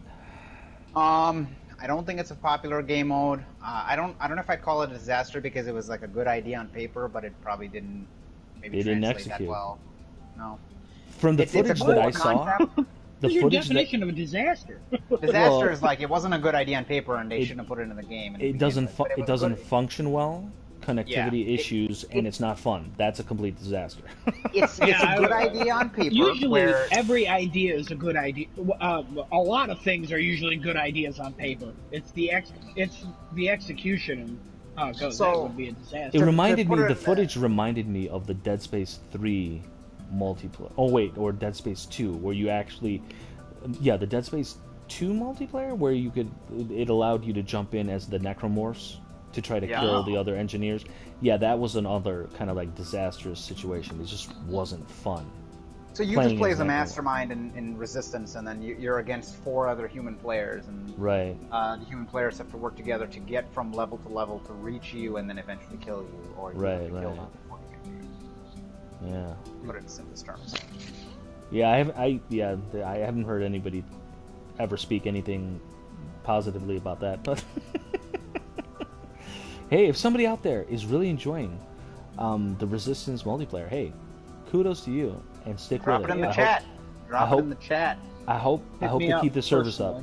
I hope they keep the servers up. I hope they keep the servers up for any game that people enjoy. But because we can't have nice things in COVID days. No, I'm just kidding. There's always limitations. There's always limitations. That MGS5 nuclear thing? Yeah, somebody unlocked a secret cutscene in the game because on PS3, everybody disabled all the nukes, so they got a secret cutscene. Yeah. On the PS3 multiplayer, they disabled all the nukes, so they got a PS3 cutscene. Yeah. I didn't see the cutscene, but I heard about it. I wanted to get into that. I watched it. I didn't understand anything that was happening, and I have no idea why I watched it, but I watched it. Yeah, pretty good. So anyway, final thoughts. Genesis, you have anything to wrap us up, unless you had something else you'd like to discuss? I got something. What do you got? Ending. What are you planning on playing the next week? Like what are your goals? Yeah, what are you hoping to do? What are you hoping to get into? More time in Ghost, and then heck yeah, popping Dreams in probably to get that installed and trying that out. And then so far that's the next week. Yeah, that's what I want to do. What about you, Giuseppe? More NBA? Well, I really wish I had more money to spend on more interesting games. That Fall Guys is coming out to Plus. We gotta do that. I want to do that. Yeah, Mordecai I'm intrigued. and I are gonna play that, so I might do that on my other account because I don't want the trophies probably. So what kind of game is that? It's like you explained Japanese it perfectly game last show. time, yeah. Yeah, it's a Japanese game show, Gang Beasts, basically. Okay. So you just kind of it's like a what are they called? A battle royale, but Yep. you're on a Japanese game show. You play as Gang Beast characters, and you're just going through a bunch of stages trying to do stuff. Okay. And it's coming free to Plus. The beta on PC was big. It had like over 110,000 people playing it. So it's like one lobby can have 50 it's anticipated. something, I think. Yeah, I'll try anything on Plus. It Yeah, was, I'll pick that up. Sure. Yeah, Shuhei Yoshida was pushing for it. I'll tell you what. So yeah, that's something that we could all. We want to stream that on the Miners and Hoes game chat here? I mean, if we could you do want, anything we we can give want. that a whirl. We could do anything we want. This is the I internet, say we baby. get back We can into do the anything forest we want. eventually. That's, Oh, yeah. Because I'm gonna get back into the forest. I still got the 100 days trophies to get. I'm trying to do that. Yeah, I so. wouldn't mind that as well. I can Adam, continue you ever, building my useless walls. You ever gonna Yeah. play Dishonored 2 before the gen ends? You know, that's a good question. And, I still have mine in my wrapper still. and I opened mine 2 years ago. Finally, or a year ago. How long has it been? 2 years? Yeah, it's been 2 years. About 2 years. Yeah, because I bought it, and then a year or two passed, and then I was like, I'm gonna open it. Then I opened it. I put it in my console. I downloaded the game to the console, and then I was like, I don't feel like playing this. Yo, man. And then I deleted it off my console because I needed to put other things on it. That is precisely the sentiment I have when I pop in either Dishonored 1 or I think about opening up Dishonored 2. I put it in there and I start getting it. Yes, I wouldn't say that I loved it. I liked it. I enjoyed it, but I couldn't do sustained gameplay sessions for it. Like, I got bored with it real quick.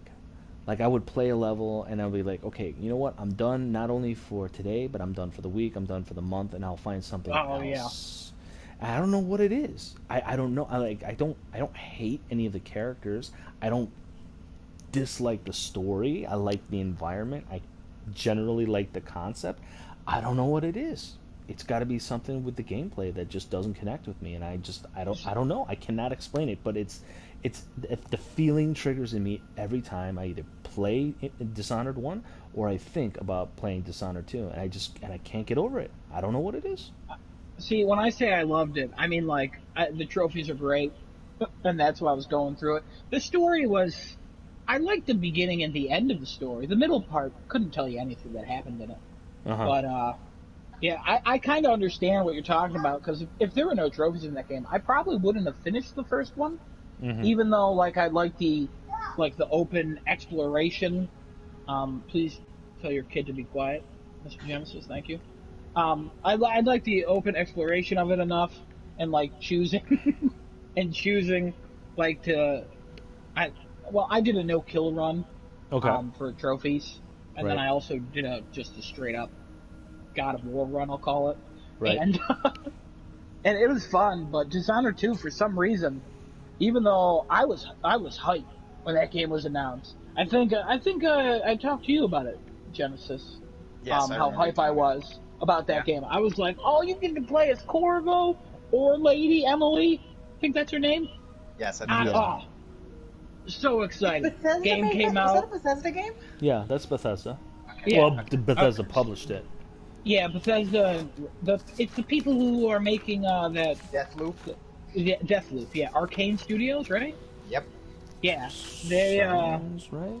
Yeah. They again, that game for some reason it looks so good, and I bought it, and I was like, one day. I'm looking at it right now. I will probably not play that before PS5, but I'll try. Because I'm trying to get a bunch of platinums before PS5. I'm trying to see if I can hit 70 platinums before PS5. That's pretty ambitious. I'm at 67, so it's only 3. So it's not the craziest amount. I'm sure I could push myself and probably get like 5. Mm-hmm. But I'm trying to finish the games I own instead of starting new ones. Even though Dishonored 2, I own it, but I ain't starting it. So. Hey, so I have a perfect question to end up this first test stream of ours. What's everyone's biggest disappointment from PS4 generation, game-wise? What game let you down? What game just let you down? I was gonna say Genesis was my biggest disappointment from PS4, but then you said game, and I was like, oh, game, yes. Genesis, do you know? I got one. Do you know? Assassin's Creed 4 Black Flag. Oh, Oh, okay. My biggest disappointment. Never finished it, never will. Because you didn't like it? It betrays the Assassin's Creed franchise, according to him. It was the betrayal. It was the beginning of the end. Yeah, it had nothing to do with Assassins anymore. Like, the only connection it had was he was a great grandfather of the previous Assassin that we played in 3. Connor. That was it. It's Connor, yes. Connor, Haytham, and Edward. Yeah, and I was like, that's pretty garbage. I'm a pirate now. Renamed this to Pirates Creed, or Pirates, or Skull and Bones, or whatever have you. I mean, Dead Man's that Chest. sealed the deal for the franchise for me. Because the last exciting Assassin's Creed that I played was Unity, and that was with Adam here. Unity? I think. No, you like Syndicate, and that was after Unity. Yeah, I guess. I don't know No, if Unity I liked is the it. best I one. liked it. Unity is good. I liked Unity. I don't know Unity's if I the best call on Syndicate a PlayStation true 4. Assassin's Creed game, but it was the closest rendition I could get to having an Assassin's Creed game again before Ghost came out. And Black Flag just left. I mean, I played hours of multiplayer on that game. Don't get me wrong with multiplayer, but the story it died for me then and there. It was done. All right. Black Flag. Adam, what do you think? I'm trying to decide. I think we talked about this on our own time, and I'm trying to decide: do I again want to announce Fallout 4 as the winner or the loser of this? And I'm like, should I go with Watch Dogs? Everyone knows that game is garbage, especially with driving mechanics. Even though Watch Dogs Legion looks pretty good, I'm not getting it. But it's not going to trick me again. Yeah. It's got to be Fallout 4 for me. It's like there's no way it's not, because Fallout 4. But with so many technical issues I had, it had all of the same issues I had with Fallout 3. Right. And it barely ran on the system, especially the DLC and Far Harbor. Fallout 4, the story sucked.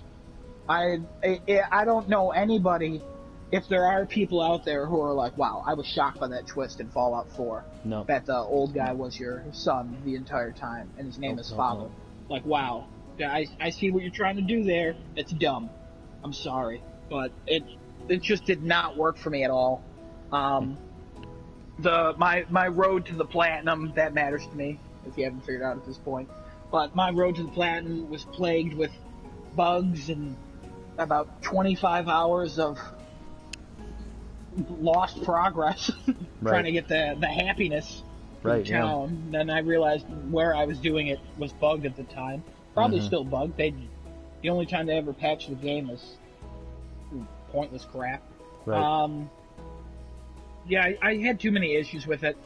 I liked how it was still open world, and I liked the kind of freedom. There's some characters I like Nick Valentine, who's cool. Right. Well, he's a very likable just, character. Yeah, and I like that Scottish girl. I can't remember her name, but she was my ally. Right. And then you got that sleeping with her eventually. And you got some quirks and stuff. Like, there's some characters I like, but I thought it'd be more of an improvement over Fallout 3. And it was just like, hey, it's a prettier Fallout 3, but it has all the same issues. So, Right. Very disappointing. Now, Fallout 76, 10 out of 10. I'm just happy I never subjected myself to 76. My goodness. I watched Genesis play the beta, and I was like, ooh, that's no good.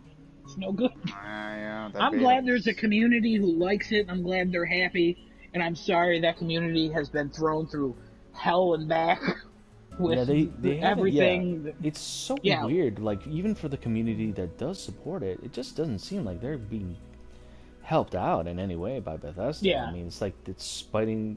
I don't know. I don't know. I don't understand. I mean, support the game. They seem to be getting better with it, but again, it's Fallout. So it's bad. It's bad optics. Now Fallout 5, they might get me back. I'm just saying. Well, we'll see. We'll see if they can fix their programming deficiencies in the future. But they'll probably not do Fallout 5. They'll do that other one. Maybe. Fallout New Vegas too. The thing everybody likes, the one that I don't care for. Oh, Skyrim. Yeah, that what is that? It's called something Elder else. Scrolls. Elder Scrolls. Thank you. Yeah. Yeah. No, I never got into those, so they'll probably concentrate on 6, I think, right? Is it 6? Yeah, Is that what I they think revealed? I Yeah. believe so. Yeah, Yeah, that's probably what their next big thing is. Right, so right. I'm not. But what about you, Giuseppe? What's your biggest The disappointment? biggest disappointment, I was also considering kind of like an obvious one in the, you know, for No Man's Sky, because, you know, I was one of those people that really got, you know, hook, line, and sinkered by that, you know, that initial you did. reveal, and Sean Murray, you know, going on and on and on about all the things that, you know, the potential of this world and this game and blah blah blah. And obviously it launched and it wasn't that. I know it has become that, a little bit closer to that over the course of time and all the updates. It's gotten closer. But I blame Sony along with Sean Murray for that. I mean, one, yeah, too. I mean, yeah, I think, yeah, you should have PR people to just take care of that. That was a mess. They shouldn't have put that on him to go ahead and just do that. You can tell it was a you know, a passion project from him, and he wanted to leave everybody with a good impression of the project that his little studio was doing, and good on him for that sentimentality. But you know, he just overpromised and underdelivered. So that was my obvious thing at first, but ultimately I'm gonna go with Metal Gear Solid 5: The Phantom Pain, primarily because the story was such a huge bunch of nothing for a series where over the top, convoluted, soap operatic, you know, storytelling in a pseudo science fictiony fantasy military industrial complex kind of social commentary game where all this bizarre stuff is happening, and you know, the role of the soldier in society and how violence and war affects everything that happens. Metal Gear Solid 5: Phantom Pain, it gave you flashes of that in its story. Like when Big Boss has to go, oh, I'm sorry, punished Venom Snake, that is, has to go into the new home base, and he has to literally execute his own men who've been, you know, infected with the vocal cord parasite virus, and they don't resist him. Like, they like all stand up and like salute him as he executes them methodically. I mean, that's a pretty dramatic story beat, probably one of the most dramatic story beats in the Metal Gear franchise, primarily because it's gameplay. Like, it's not a cutscene. You have to actually do that, and you can't progress until you do. It's not something that you can skip, like No Russian in Call of Duty Modern Warfare 2. But the rest of the game was just a whole bunch of nothing. I don't give two whatevers about the whole Venom Snake being a psychological and physical copy of the original Big Boss, and that's how you explain how he was killed in the original NES games from Solid Snake and all that. I mean, it was just dumb. The story there was nothing happening, and it was just a whole series of this very generalized vanilla missions that were not necessarily giving you story beats into this expanded world, which is such a shame, because Metal Gear Solid 5 easily boasts, in my opinion, the best gameplay of the series. Open world, giving you so many different options on how to infiltrate locations and how to, you know, interrogate people, finding information, a little bit of resource acquisition, not a ton, but very minimal stuff. And then, you know, your base development, expanding things, and then allowing you to develop new kinds of weapons and items and all that. All that stuff was just really, really neat to me. But the story just fell so short. It's like, man, that was supposed to be like your strongest thing. Because Metal Gear was never about the sharpest shooting mechanics, nor was it about,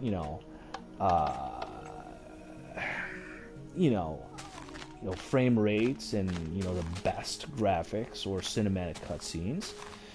But the story was supposed to be there, and that wasn't. And that was just a big... And what are you doing up there? You blowing things Nothing. up? Okay. Nope. Great. Awesome. So anyway, for me, Metal Gear Solid 5, Phantom Pain, biggest disappointment because there was so much potential there. It was real bad to see like something with so much promise, because I also... Oh, what happened there? Oh, the music kind of like blocked out there for a minute. I really enjoyed Ground Zeroes. Like, even though Ground Zeroes, well, you know, everybody, you know, shouted bloody murder over, you know, whatever prices that was being charged for a glorified demo.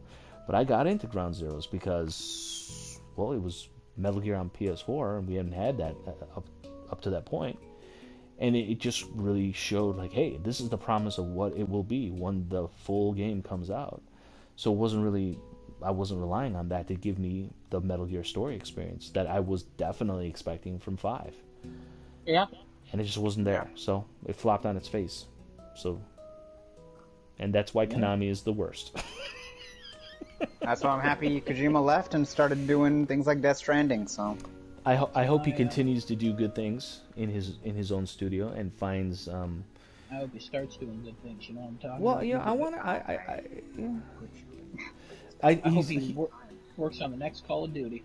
He's in a better place, so He hopefully is, he'll. being taken care of a lot better than. I hope there's some rumors that makes Genesis happy with in regards to Kojima. There's a lot. Everyone's better off that they're not together anymore, Konami and Kojima. As is the world. The world is also better off. For having the names that start with Co, they don't work together that well. So. Correct. And on that note, Seppi, you want to take us out? Yeah, this is it. Wrapping up our first test Minecraft Miners and Hoes podcast. Yeah, we will never see us again. Now we plan to do this every Thursday. We started a little late, but there's nobody really watching, so there's not really a time frame. Well, you know, there's showers and car washes to consider. Yeah. You know, so there's an archive. So please check that out. Genesis, you said you're putting this is on Twitch under Miners and Hoes. Twitch.tv/Miners and Hoes. It will be archived for about 14 days. It'll be on YouTube after that, which you can check it out on Giuseppe's channel, Miners and Hoes as well. You can see all the archive streams there. We stream in both places, and we'll do it every Thursday around 10 p.m. Eastern. Are you doing the Google podcast thing? Like you said you were? Yes, I will have that ready by next week. We will have that uploaded. The first episode will be uploaded on Google Podcasts, as well as notifications will start on Twitter. All right, well, there we go. We did it, guys. all right, cool. Thank you for joining us. We're out. All right. Yeah, we're out, and yeah, we'll just end the broadcast, I guess.